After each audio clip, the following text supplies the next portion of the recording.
ಅಂದು ಕಲ್ವರಿಯು ಯೇಸು ರಕ್ಷಕರು ನಿಂಗಾಗಿ ತೂಗಾಡುತ್ತಿರುವ ನಿಂಗಾಗಿ ತೂಗಾಡುತ್ತಿರುವ ಅಂದು ಕಲ್ವರಿಯು ಯೇಸು ರಕ್ಷಕರು ನಿಂಗಾಗಿ ತೂಗಾಡುತ್ತಿರುವ ನಿಂಗಾಗಿ ತೂಗಾಡುತ್ತಿರುವ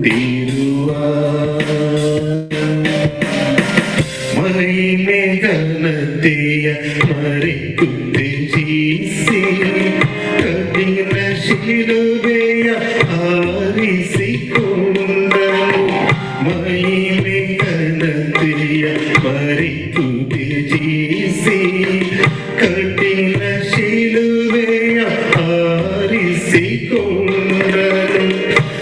ಮಾಯ ಜಗದೋಡು ನಾಶವಾಗದೆ ಮಾಯ ಜಗದೋಡು ನಾಶವಾಗದೆ ತನ್ನ ಪ್ರೇಮವ ತೋರಿದ ಕಲ್ವರಿಯು ಅಂದು ಕಲ್ವರಿಯು ಯೇಸು ರಕ್ಷಕರು ನಿಂಗಾಗಿ ತೂಗಾಡುತ್ತಿರುವ ನಿಂಗಾಗಿ ತೂಗಾಡುತ್ತಿರುವ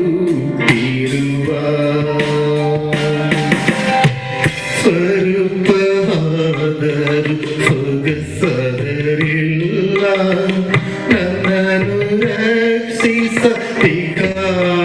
ರಕ್ಷಿಸಬೇಕಾರಿಯಾದನು ಸ್ವರೂಪವಾದರು ಸೊಗಸದರಿಲ್ಲ ನನ್ನನ್ನು ರಕ್ಷಿಸಬೇಕಾರಿಯಾದನು ಹೆಚ್ಚು ನಿಂದೆಯನ್ನು ಸಹಿಸಿದನು ಹೆಚ್ಚು ನಿಂದೆಯನ್ನು ಸಹಿಸಿದನು 10,000 ಅತಿ ಶ್ರೇಷ್ಠನು ಅಂದು ಕಲ್ವರಿಯು ಯೇಸು ರಕ್ಷಕರು ನಿಂಗಾಗಿ ತೂಗಾಡುತ್ತಿರುವ ನಿಂಗಾಗಿ ತೂಗಾಡುತ್ತಿರುವ ಕೈಯಲ್ಲಿ ಕಿರೀಟವು ಶೋಭಿತ ವಸ್ತ್ರವು ಪಾದ ಹಸ್ತದಲ್ಲಿ ಮೊಳೆಗಳು ಚೆಡಿದ ಕೈಯಲ್ಲಿ ಕಿರೀಟವು ಶೋಭಿತ ವಸ್ತ್ರವು ಪಾದ ಹಸ್ತದಲ್ಲಿ ಮೊಳೆಗಳು ಚೆಡಿದ ರಕ್ತಧಾರೆಯಿಂದ ತೂಗಾಡಿದನು ರಕ್ತಧಾರೆಯಿಂದ ತೂಗಾಡಿದನು ಮರಣದಾಸರನು ವಿಮೋಚಿಸಿದ ಅಂದು ಕಲ್ವರಿಯು ಯೇಸು ರಕ್ಷಕರು ನಿಂಗಾಗಿ ತೂಗಾಡುತ್ತಿರುವ ನಿಂಗಾಗಿ ತೂಗಾಡುತ್ತಿರುವ ಶಿಲುಬೆ ದೃಶ್ಯವ ದೃಷ್ಟಿಸಿ ನಾನು ಉಜ್ಜೀವದಿಂದ ಸೇವೆ ಮಾಡುವೆನು ಶಿಲುಬೆ ದೃಶ್ಯವ ದೃಷ್ಟಿಸಿ ನಾನು ಉಜ್ಜೀವದಿಂದ ಸೇವೆ ಮಾಡುವೆನು ನಿರೀಕ್ಷೆಯಿಂದ ಜೀವಿಸುವೆ ನಿರೀಕ್ಷೆಯಿಂದ ಜೀವಿಸುವೆ ತನ್ನ ಸೇರಿಸಿಕೊಳ್ಳುವ ತನ್ನ ರಾಜನು ಅಂದು ಕಲ್ವಾರಿಯೋ ಯೇಸು ರಕ್ಷಕನು ನಿಂಗಾಗಿ ತೂಗಾಡುತ್ತಿರುವ ನಿಂಗಾಗಿ ತೂಗಾಡುತ್ತಿರುವ ಅಂದು ಕಲ್ವಾರಿಯೋ ಯೇಸು ರಕ್ಷಕರು ನಿಂಗಾಗಿ ತೂಗಾಡುತ್ತಿರುವ ನಿಂಗಾಗಿ ತೂಗಾಡುತ್ತಿರುವ ನಂಗಾಗಿ ತೂಗಾಡುತ್ತಿರುವ.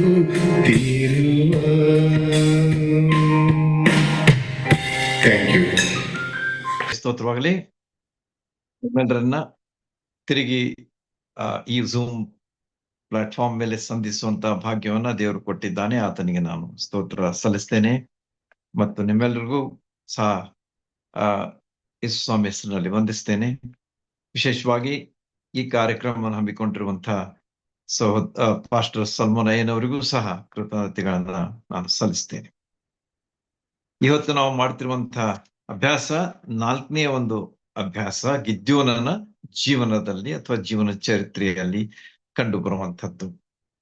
ನಾವು ಗಿದ್ಯೋನನ ನಂಬಿಕೆ ವಿಷಯವಾಗಿ ಮೊದಲನೇ ಅಭ್ಯಾಸದಲ್ಲಿ ನೋಡಿದ್ದೇವೆ. ಯಜ್ಞ ವೇದಿಗಳ ವಿಷಯವಾಗಿ 2ನೇ ಅಭ್ಯಾಸದಲ್ಲಿ ನೋಡಿದ್ದೇವೆ. 3ನೇ ಅಭ್ಯಾಸದಲ್ಲಿ ಪರೀಕ್ಷೆ, ಗಿದ್ಯೋನನಿಗೆ ಆದಂತಹ ಪರೀಕ್ಷೆ ಬಗ್ಗೆ ನೋಡಿದ್ದೇವೆ. ಈ ಹೊತ್ತು ನಾವು ಅಭ್ಯಾಸ ಮಾಡುವಂಥದ್ದು ಯಾವುದಂತಂದ್ರೆ ಗಿದ್ಯೋನನ ಆಯುಧಗಳು ಎಂಬಂತಹ ಒಂದು ಶೀರ್ಷಿಕೆಯಲ್ಲಿ ಗಿದ್ಯೋನನ ಆಯುಧಗಳು. ಈ ಒಂದು ಅಭ್ಯಾಸದಲ್ಲಿ ನಾವು ಇವತ್ತು 4ನೇ ಹಂತಕ್ಕೆ ಬಂದಿದ್ದೇವೆ. ಉತ್ತಮವಾದಂತಹ ಪ್ರಾಯೋಗಿಕ ಆತ್ಮಿಕವಾದಂತಹ ಪಾಠಗಳನ್ನ ನಾವು ಕಲ್ತಿದ್ದೇವೆ.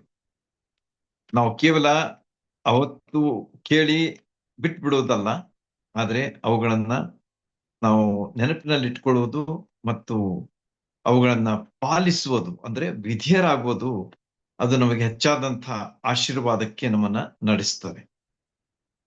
ಯಾಕಂದ್ರೆ ದೇವರ ವಾಕ್ಯನೇ ಹಾಗಿದೆ. ಅದನ್ನ ಎಷ್ಟು ನೀವು ನೆನ್ಪಿಡ್ತೀರಿ, ಎಷ್ಟು ಅದನ್ನ ನೀವು ಪಾಲಿಸ್ತೀರಿ, ಆಗ ಅದರಲ್ಲಿ ನಮ್ಗೆ ಆಶೀರ್ವಾದ ಸಿಗ್ತದೆ. ನಮಗ್ ಬಹಳಷ್ಟು ಒಳ್ಳೇದನಿಸ್ಬೋದು ಅಥವಾ ಒಳ್ಳೇದ್ ಅನಿಸ್ಲಿಕ್ಕಿಲ್ಲ, ದಟ್ ಈಸ್ ಸೆಕೆಂಡ್ರಿ. ಆದ್ರೆ ಅದರಲ್ಲಿರ್ತಕ್ಕಂಥ ಸತ್ಯಗಳನ್ನ ಅರಿತುಕೊಂಡು ಅದರ ಪ್ರಕಾರ ನಾವು ನಡೀಬೇಕು. ಆಗ ಅದರ ಫಲ ನಮಗ್ ಸಿಗ್ತದೆ, ಖಂಡಿತವಾಗಿ ಸಿಗ್ತದೆ. ಯಾಕಂದ್ರೆ ಮೊದಲೇ ಕೀರ್ತನೆಯಲ್ಲಿಯೇ ನಾವು ಅದನ್ನ ನೋಡ್ತೇವೆ. ಅದನ್ನ ಬಾಯ್ಪಾಟ್ ಮಾಡ್ರಿ ಎಲ್ಲರೂ, ಮತ್ತು ಅದರಲ್ಲಿರ್ತಕ್ಕಂತಹ ವಿಷಯಗಳನ್ನ ತಿಳಿದುಕೊಡ್ರಿ. ಹಗಲಿರುಳು ನಾವು ಧ್ಯಾನಿಸ್ಬೇಕು, ಅವುಗಳನ್ನ ನಾವು ನೆನಪಿನಲ್ಲಿ ಇಡಬೇಕು, ಅವುಗಳ ಪ್ರಕಾರ ನಾವು ನಡೀಬೇಕು. ಆಗ ನಾವು ಹೇಗಿರ್ತೇವೆ ಎಂಬಂತಹ ಎಲ್ಲಾ ವಿಷಯಗಳು ಅಲ್ಲಿ ನಮಗ ಸಿಗ್ತವೆ. ಆದ ಕಾರಣ ನಾನು ರಿಪೀಟ್ ಮಾಡ್ಲಿಕ್ಕೆ ಸಮಯ ಇಲ್ಲ. ನಿಮ್ಗೆ ಜಸ್ಟ್ ಅಂದ್ರೆ ಮೊದಲೇ ಒಂದು ಅಭ್ಯಾಸದಲ್ಲಿ ಏನು ಇತ್ತು ಅಷ್ಟೇ ಹೇಳ್ತೇನೆ ಹೊರತು ಅದರ ವಿವರಣೆಯನ್ನ ಹೇಳೋದಿಲ್ಲ. Just to brush up your memory. ಆದ್ರೆ ಅದನ್ನ ನೆನ್ಪಿಟ್ಕೊಡ್ರಿ. ನಂಬಿಕೆ ಭರವಸೆ ಇಡುವಾಗ ನಾವು ಯಾರೇ ಇರ್ಲಿ, ಏನೇ ಇರ್ಲಿ, ದೇವರು ನಮ್ಮನ್ನ ಉಪಯೋಗಿಸ್ಕೊಳ್ತಾನೆ ಎಂಬಂತ ಮೊದಲೇ ಒಂದು ಅಭ್ಯಾಸದ ಪಾಠ.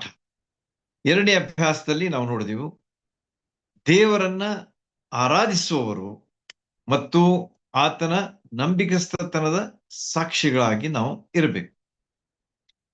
ಜೀವವುಳ್ಳಂತ ಯೆಹೋವ ದೇವರನ್ನ ಆರಾಧಿಸುವಂತವರಾಗಿರ್ಬೇಕು. 2ನೇದಾಗಿ ಆತನ ನಂಬಿಕಸ್ಥತನದ ಸಾಕ್ಷಿಗಳಾಗಿರ್ಬೇಕು.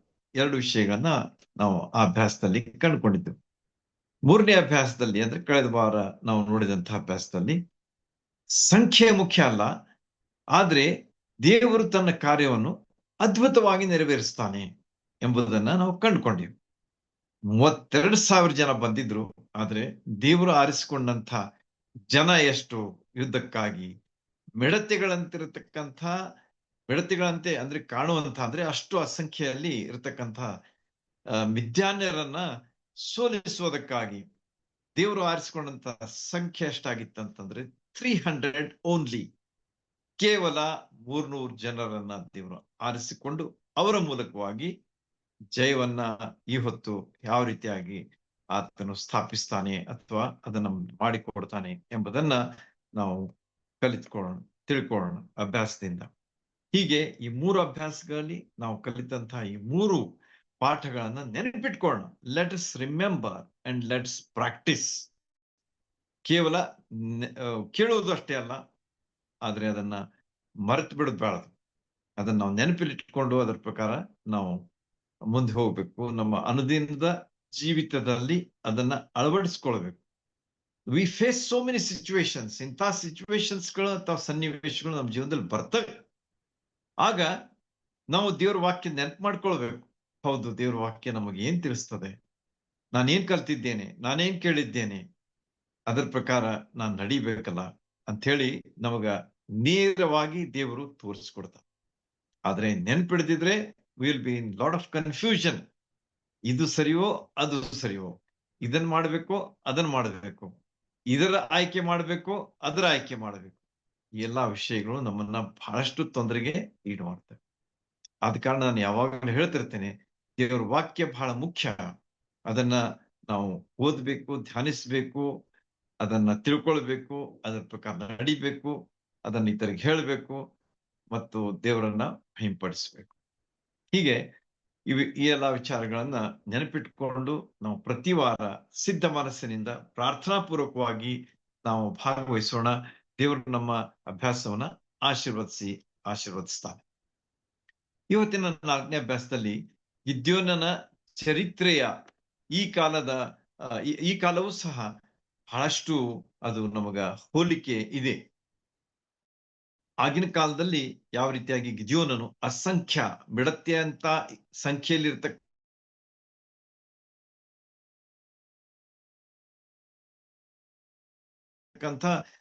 ಮಿದ್ಯಾನರನ್ನ ಯಾವದಲ್ಲಿ ಜಯವನ್ನ ಪಡೆದುಕೊಂಡ ಅಂಥ ಸ್ಥಿತಿ ಈಗಲೂ ಸಹ ಅದಕ್ಕಿಂತ ಹೆಚ್ಚಿನ ಒಂದು ಕಠಿಣಕರವಾದಂತಹ ಸ್ಥಿತಿ ಇದೆ ಅಂತ ಹೇಳಿ ನನಗ ಅನಿಸ್ತದೆ.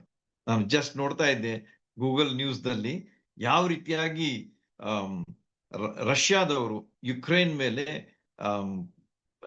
ಅವರ ಒಂದು ಬೇರೆ ಬೇರೆ ಅಂದ್ರೆ ಈ ಒಂದು ಪವರ್ ಸ್ಟೇಷನ್ ಆಗ್ಲಿ ಅಥವಾ ಬೇರೆ ಬೇರೆ ಮುಖ್ಯವಾದಂಥ ಏನಂತಾರೆ ಅದಕ್ಕೆ ಕೀ ಪಾಯಿಂಟ್ಸ್, ಅವುಗಳನ್ನ ಅವರು ನಾಶ ಮಾಡ್ಲಿಕ್ಕೆ ಪ್ರಯತ್ನ ಮಾಡ್ತಾ ಇದ್ದಾರೆ ಅಂತ ಹೇಳಿ ಅಲ್ಲಿ ನಾನು ನೋಡ್ತಾ ಇದ್ದೆ.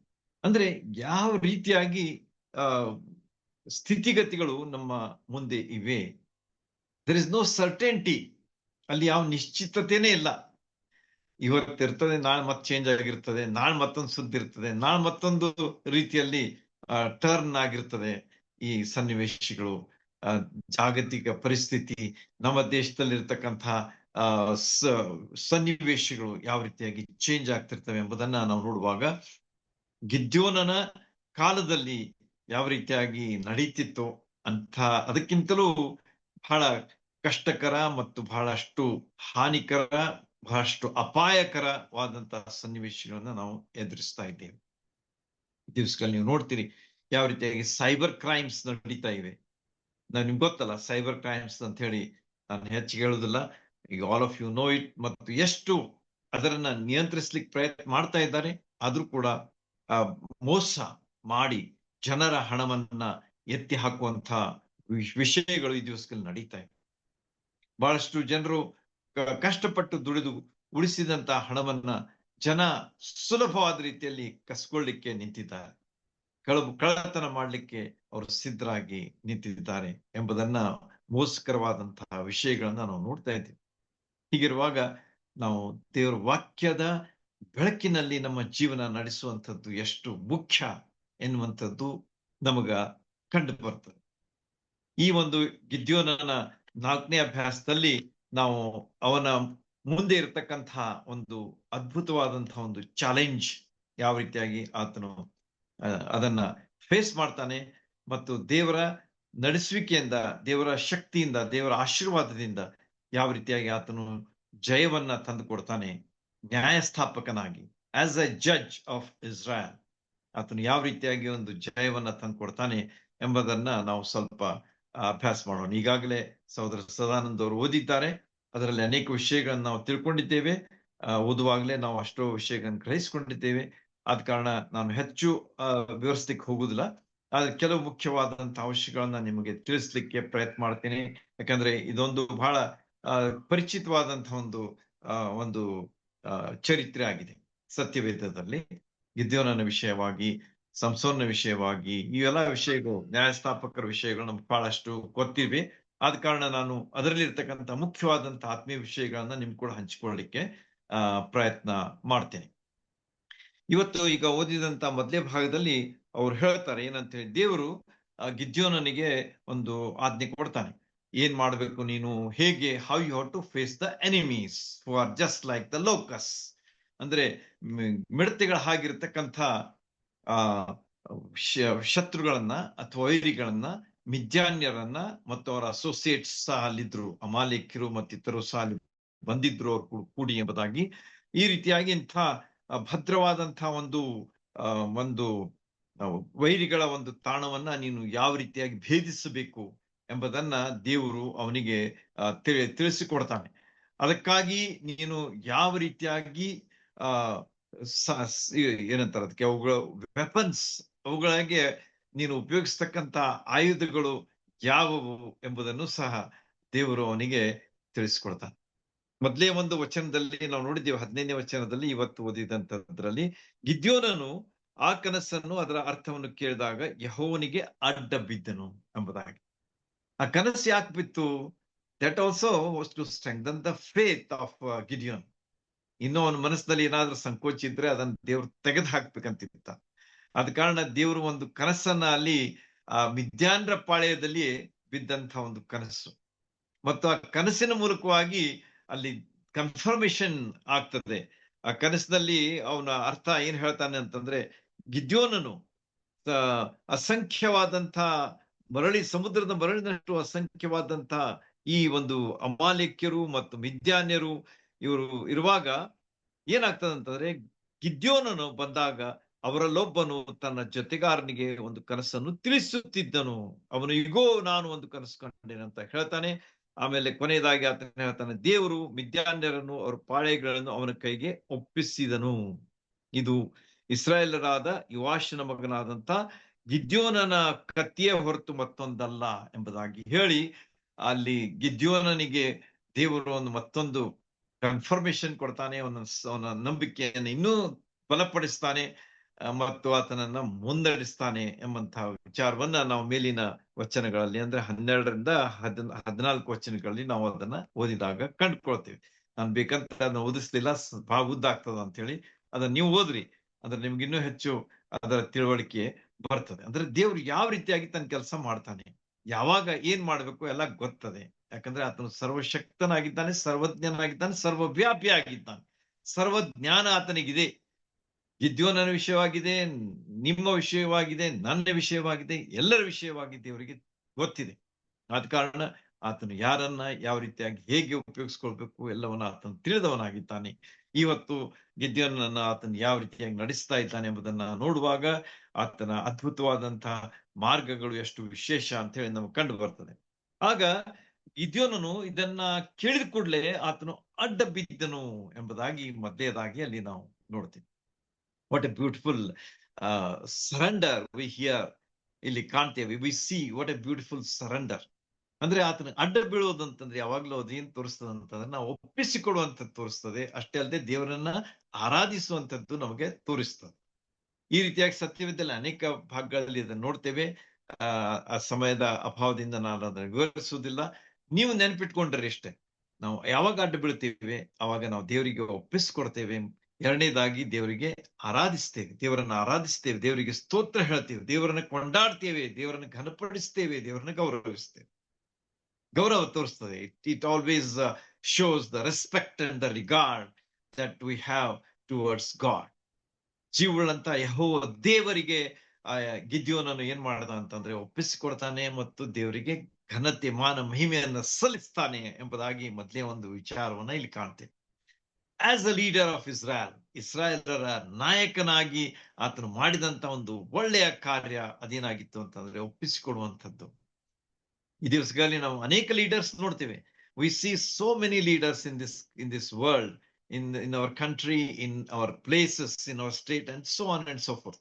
ಆದ್ರೆ ನಾವು ಇಲ್ಲಿ ನೋಡುವಂತಹ ಗಿದ್ಯೋನನ ವಿಷಯವಾಗಿ ದೇವರು ವಿಶೇಷವಾದಂತಹ ಒಂದು ಒಂದು ಏನಂತಾರೆ ಅದಕ್ಕೆ ಪ್ರಕಟಣೆಯನ್ನ ನಮಗೆ ಕೊಡ್ತಾ ಇದ್ದಾನೆ.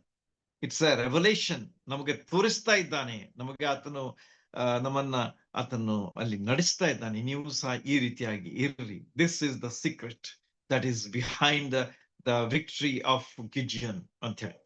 ಆದ ಕಾರಣ ಮೊದಲೇದಾಗಿ ನಾವು ಸಹ ಅನೇಕರು ನಾಯಕರಿದ್ದೇವೆ ಇಲ್ಲಿ, ಮತ್ತು ನಾವು ನಾಯಕರಾಗಿರುವಾಗ ನಮ್ಮ ಮುಂದಿರ್ತಕ್ಕಂತಹ ಜವಾಬ್ದಾರಿಯನ್ನ ನಾವು ಯಾವ ರೀತಿಯಾಗಿ ನಿಭಾಯಿಸಬೇಕು, ದೇವರಿಗೆ ನಾವು ಒಪ್ಪಿಸ್ಕೊಡ್ಬೇಕು. ಮತ್ತು ಎರಡನೇದಾಗಿ ದೇವರಿಗೆ ಸ್ತೋತ್ರ ಹೇಳಿ ಆತನ್ನ ಆರಾಧಿಸಬೇಕು. That's the first thing.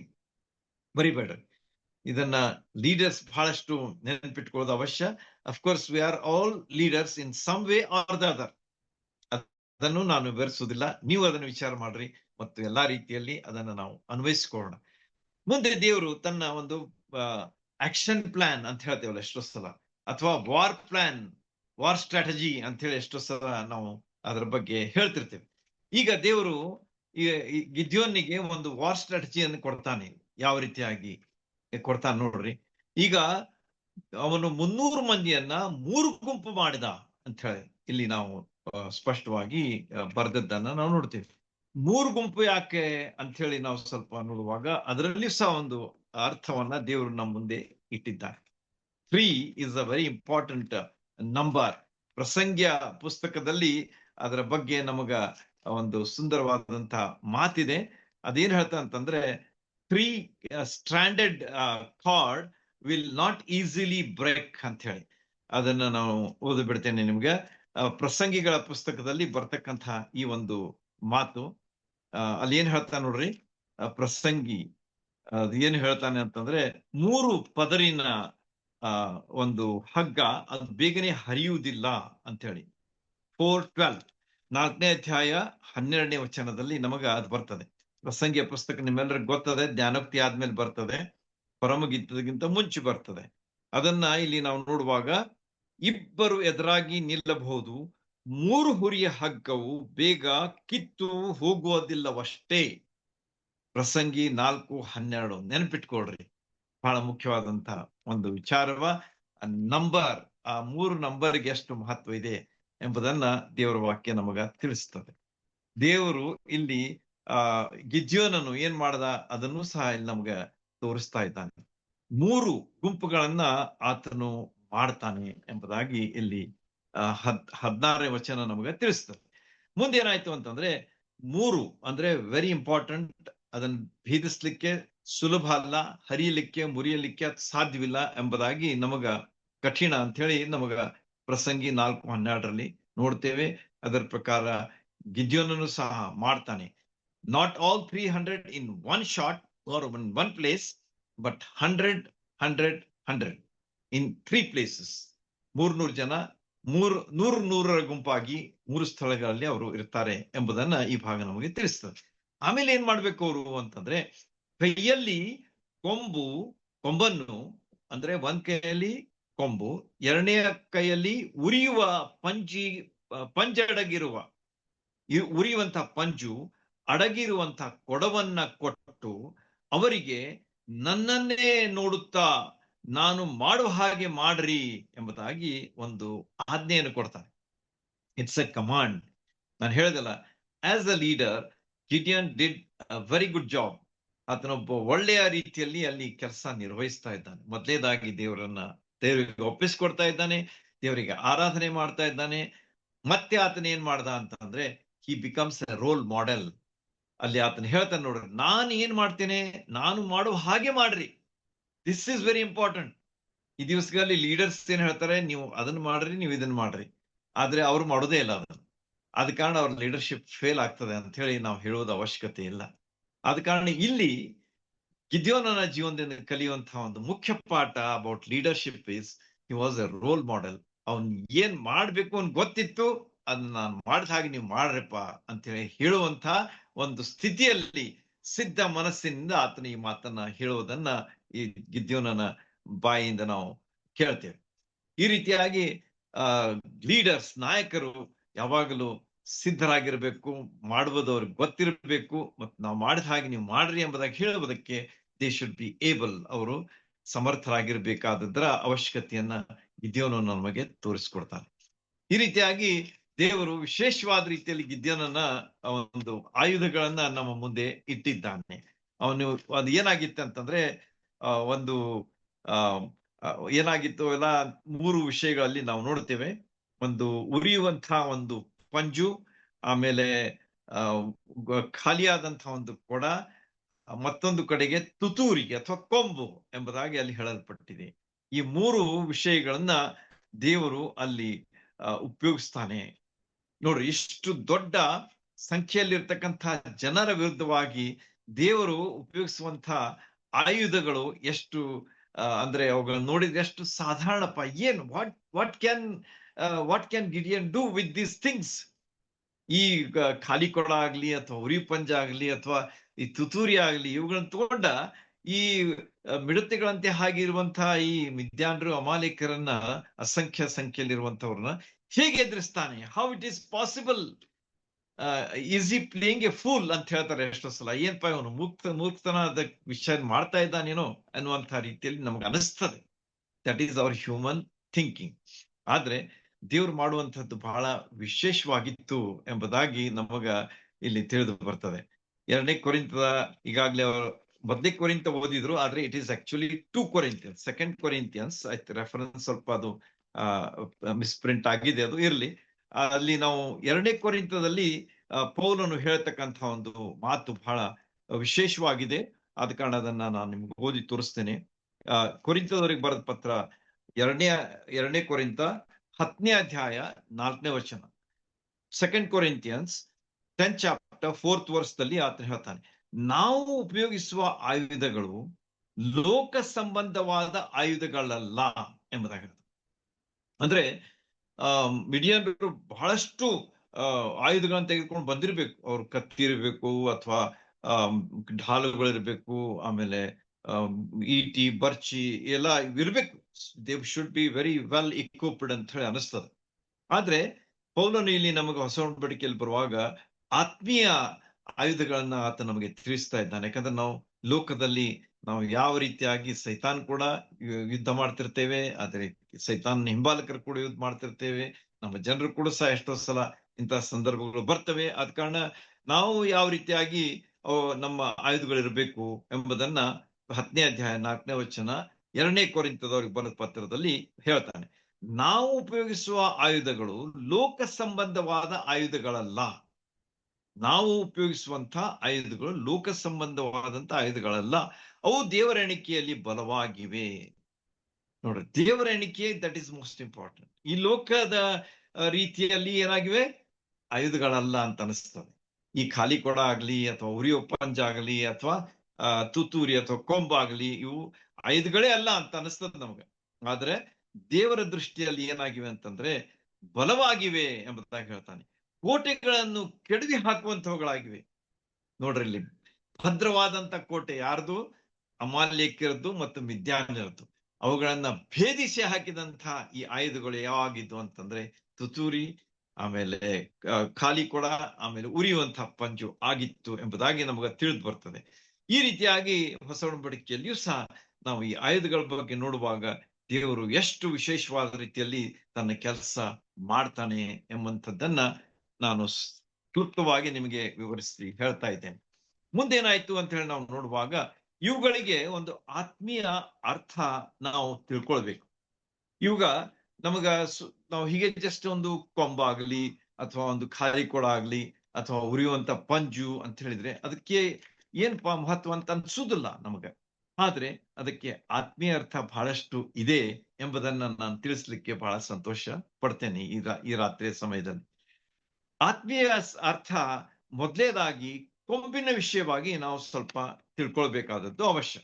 ಈ ಕೊಂಬು ಬಹಳ ವಿಶೇಷವಾದಂತಹ ಒಂದು ಒಂದು ಸಾಧನವಾಗಿತ್ತು ಅಥವಾ ಒಂದು ಮ್ಯೂಸಿಕಲ್ ಇನ್ಸ್ಟ್ರೂಮೆಂಟ್ ಆಗಿತ್ತು ಎಂಬುದನ್ನ ನಾವು ಅರಣ್ಯಕಾಂಡ ಪುಸ್ತಕಕ್ಕೆ ಸ್ವಲ್ಪ ಹೋಗಿ ತಿಳ್ಕೊಳ್ಬೇಕಾಗ್ತದೆ. ಅರಣ್ಯಕಾಂಡ ಪುಸ್ತಕದಲ್ಲಿ ಬರ್ತಕ್ಕಂಥ ಒಂದು 10ನೇ ಅಧ್ಯಾಯದಲ್ಲಿ ಬರ್ತಕ್ಕಂಥ ಒಂದು ಮಾತು, ಅರಣ್ಯಕಾಂಡ 10ನೇ ಅಧ್ಯಾಯ 10ನೇ ವಚನ, 10:10, the numbers the book of numbers 10th chapter and 10th verse ದಲ್ಲಿ ಏನ್ ಹೇಳ್ತದೆ ಅಂತ ಹೇಳಿ ನಾವು ಸ್ವಲ್ಪ ತಿಳ್ಕೊಳ್ಬೇಕಾದ ಅವಶ್ಯಕತೆ ನಮಗ ಇದೆ. ನೋಟ್ ಮಾಡ್ಕೊಳ್ರಿ. ಆಗ ನಾನು ಹೇಳಿದೆ 2 Corinthians 10th chapter 4th verse. ಆಮೇಲೆ ಈಗ ನಾನು ಹೇಳ್ತಾ ಇದ್ದೇನೆ ಅರಣ್ಯಕಾಂಡ, Numbers, the book of Numbers, ಅರಣ್ಯಕಾಂಡ 10ನೇ ಅಧ್ಯಾಯ ಅಲ್ಲಿ ಬರ್ತಕ್ಕಂಥ ಕೆಲವು ವಚನಗಳನ್ನು ಓದೋಣ. ಅದು ನಿಮಗೆ 10 ವಚನಗಳಿವೆ, 1 to 10. ಆದ್ರೆ ಅವುಗಳಲ್ಲಿ ಕೆಲವು ಅಷ್ಟೇ ನಾನು ಓದಲಿಕ್ಕೆ ಮನಸ್ಸು ಮಾಡ್ತೇನೆ, ಸಮಯ ಹೋಗ್ತದ ಅಂತ ಹೇಳಿ. ನೋಡ್ರಿ, ಇಲ್ಲಿ ಏನ್ ಹೇಳ್ತಾನೆ ಅಂತಂದ್ರೆ, ಎರಡನೇ ವಚನದಲ್ಲಿ ನಾವು ಹೀಗೆ ಕಾಣ್ತೇವೆ, ಅವು ಜನಸಮೂಹಗಳನ್ನ ಕ್ರೋಢೀಕರಿಸುವುದಕ್ಕೂ ದಂಡುಗಳನ್ನ ಹೊರಡಿಸುವುದಕ್ಕೂ ಅವುಗಳನ್ನ ಉಪಯೋಗಿಸಬೇಕು. ಏನ್ ಹೇಳ್ತಾನೆ, ಬೆಳ್ಳಿಯ ತಗಡಿನಿಂದ 2 ತುತ್ತೂರಿಗಳನ್ನು ಮಾಡಿಸ್ಬೇಕು. ಆಮೇಲೆ ಆ ತುತ್ತೂರಿಗಳು ಏನ್ ಮಾಡ್ಬೇಕು ಅಂತಂದ್ರೆ, ಜನಸಮೂಹ ಅಂದ್ರೆ ಇಸ್ರಾಯೇಲರನ್ನ, ಲ್ಯಾಕ್ಸ್ ಆಫ್ ಇಸ್ರಾಯಲೈಟ್ಸ್ ವರ್ ದೇರ್. ಅದೇನ್ ಸಾಮಾನ್ಯ ಗುಂಪು ಅಂತ ತಿಳ್ಕೊಳ್ಬೇಡ. ಜನಸಮೂಹ ಅಂತ ಅಂದ್ಕೊಳ್ಳಿ ಏನಪ್ಪಾ 100, 200, 1000, ಲಕ್ಷ ಅಂತ ಹೇಳಿ ಅಲ್ಲ. 26 lakhs, ಆಲ್ಮೋಸ್ಟ್ 22 ಮಿಲಿಯನ್ಗಿಂತ ಹೆಚ್ಚು, 20 lakhs ಪ್ಲಸ್ ಅಂತ ಹೇಳಿ ಹೇಳ್ಬೋದು. ಯಾಕಂದ್ರೆ 6 ಲಕ್ಷ ಕಾಲಾಳುಗಳೇ ಇದ್ರು, ಆಮೇಲೆ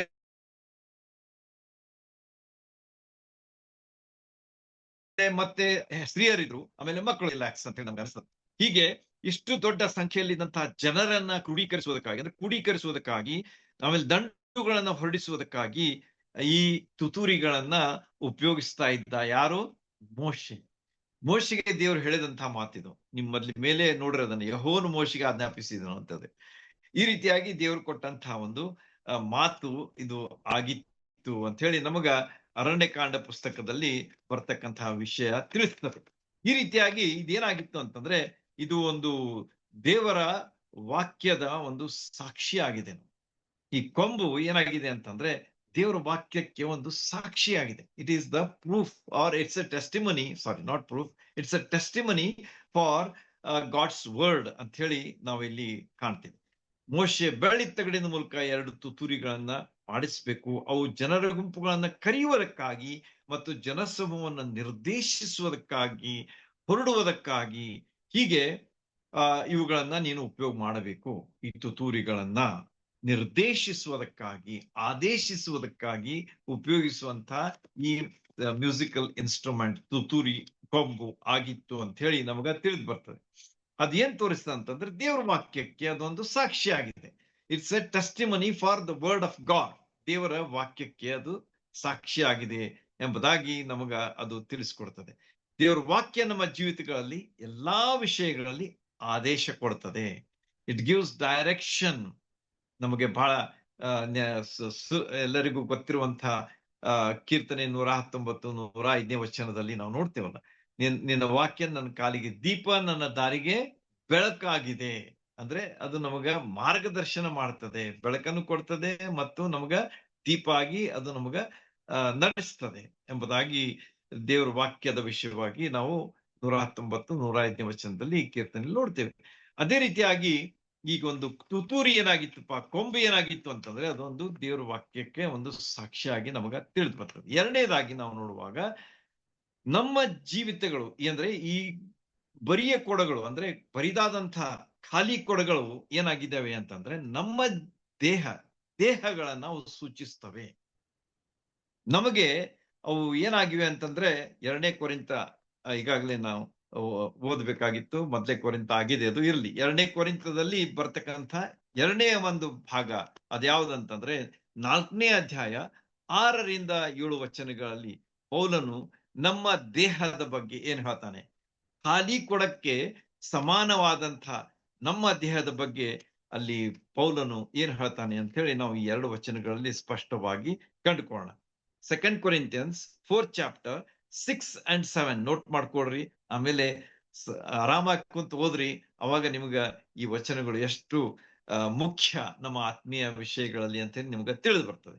ಓಕೆ, ನೋಡ್ರಿ, ಯೇಸು ಕ್ರಿಸ್ತನ ಮುಖದಲ್ಲಿ ತೋರುವ ದೇವ ಪ್ರಭಾವ ಜ್ಞಾನವೆಂಬ ಪ್ರಕಾಶವು ಅವರಿಗೆ ಉಂಟಾಗುವುದಕ್ಕಾಗಿ ನಮ್ಮ ಹೃದಯಗಳಲ್ಲಿ ಹೊಳೆದನು. ಬಲಾಧಿಕತ್ಯವು ದೇವರದೇ ಹೊರತು ನಮ್ಮೊಳಗಿಂದ ಬಂದದ್ದಲ್ಲವೆಂದು ತೋರಿಸುವುದಕ್ಕಾಗಿ ಈ ನಿಕ್ಷೇಪವು ಮಣ್ಣಿನ ಘಟಕಗಳಲ್ಲಿ ನಮಗೆ ಉಂಟು ಎಂಬುದಾಗಿ ಇಲ್ಲಿ ಸ್ಪಷ್ಟವಾಗಿ ಹೇಳ್ತಾನೆ. ಮಣ್ಣಿನ ಘಟಕಗಳಲ್ಲಿ, ಮಣ್ಣಿನ ಕೊಡಗಳವಾಗಿತ್ತು, ಖಾಲಿ ಕೊಡಗಳಾಗಿದ್ದವು.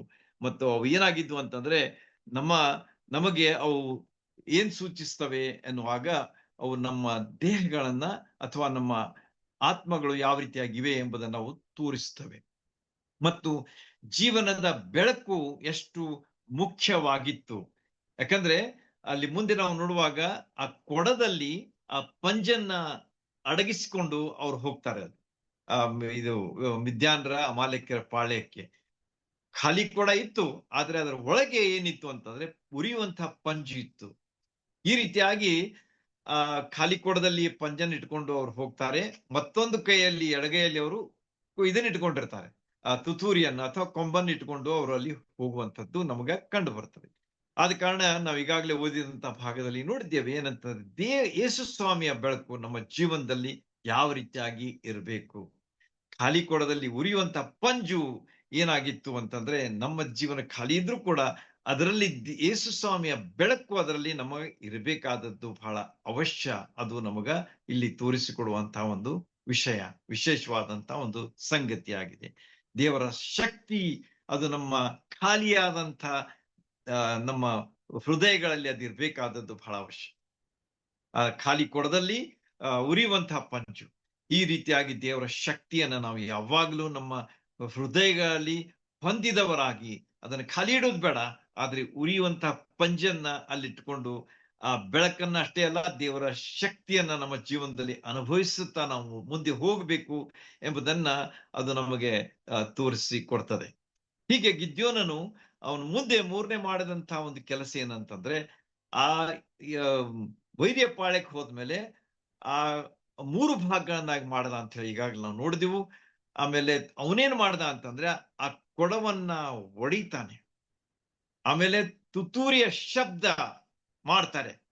ಆ ತುತ್ತೂರಿಗಳು ಹೇಗಿದ್ದು ಅಂತಂದ್ರೆ ದೇವರ್ ಆಲ್ ವೆರಿ ಶ್ರಿಲ್ ಅಂತ ಹೇಳ್ತಾರೆ. ಶ್ರಿಲ್ ಅಂತಂದ್ರೆ ಬಹಳ ಒಂದು ಕರ್ಕಶವಾದಂತಹ ಒಂದು ಶಬ್ದವನ್ನ ಮಾಡ್ತಿದ್ದು ಅಂತ ಹೇಳಿ. ಯಾಕಂದ್ರೆ ಅವುಗಳನ್ನ ಅವರು ಈಗ ಈ ಪ್ರಾಣಿಗಳ ಒಂದು ಕೊಂಬಿನಿಂದ ಮಾಡ್ತಿದ್ರು ಅಂತ ಅನಿಸ್ತದ ನನಗೆ. ಆದ ಕಾರಣ ಆ ಪ್ರಾಣಿಗಳ ಕೊಂಬಿನಿಂದ ಮಾಡಿದಂತಹ ಒಂದು ಕೊಂಬಿನಲ್ಲಿ ಅಥವಾ ತುತ್ತೂರಿಯಲ್ಲಿ ಅದು ಏನಾಗ್ತದ ಅಂತಂದ್ರೆ ಬಹಳಷ್ಟು ಶ್ರಿಲ್ ವಾಯ್ಸ್ ಇರ್ತದಂತ. ಶ್ರಿಲ್ ವಾಯ್ಸ್, ಆ ಶ್ರಿಲ್ ವಾಯ್ಸ್ ನಿಂದ ಅಲ್ಲಿದ್ದಂಥ ವೈರಿಗಳಿಗೆ ಬಹಳಷ್ಟು ಒಂದು ಗಲಿಬಿಲಿ ಆಯ್ತು. They all got confused. What is this? What kind of sound we are seeing? What kind of light we are seeing?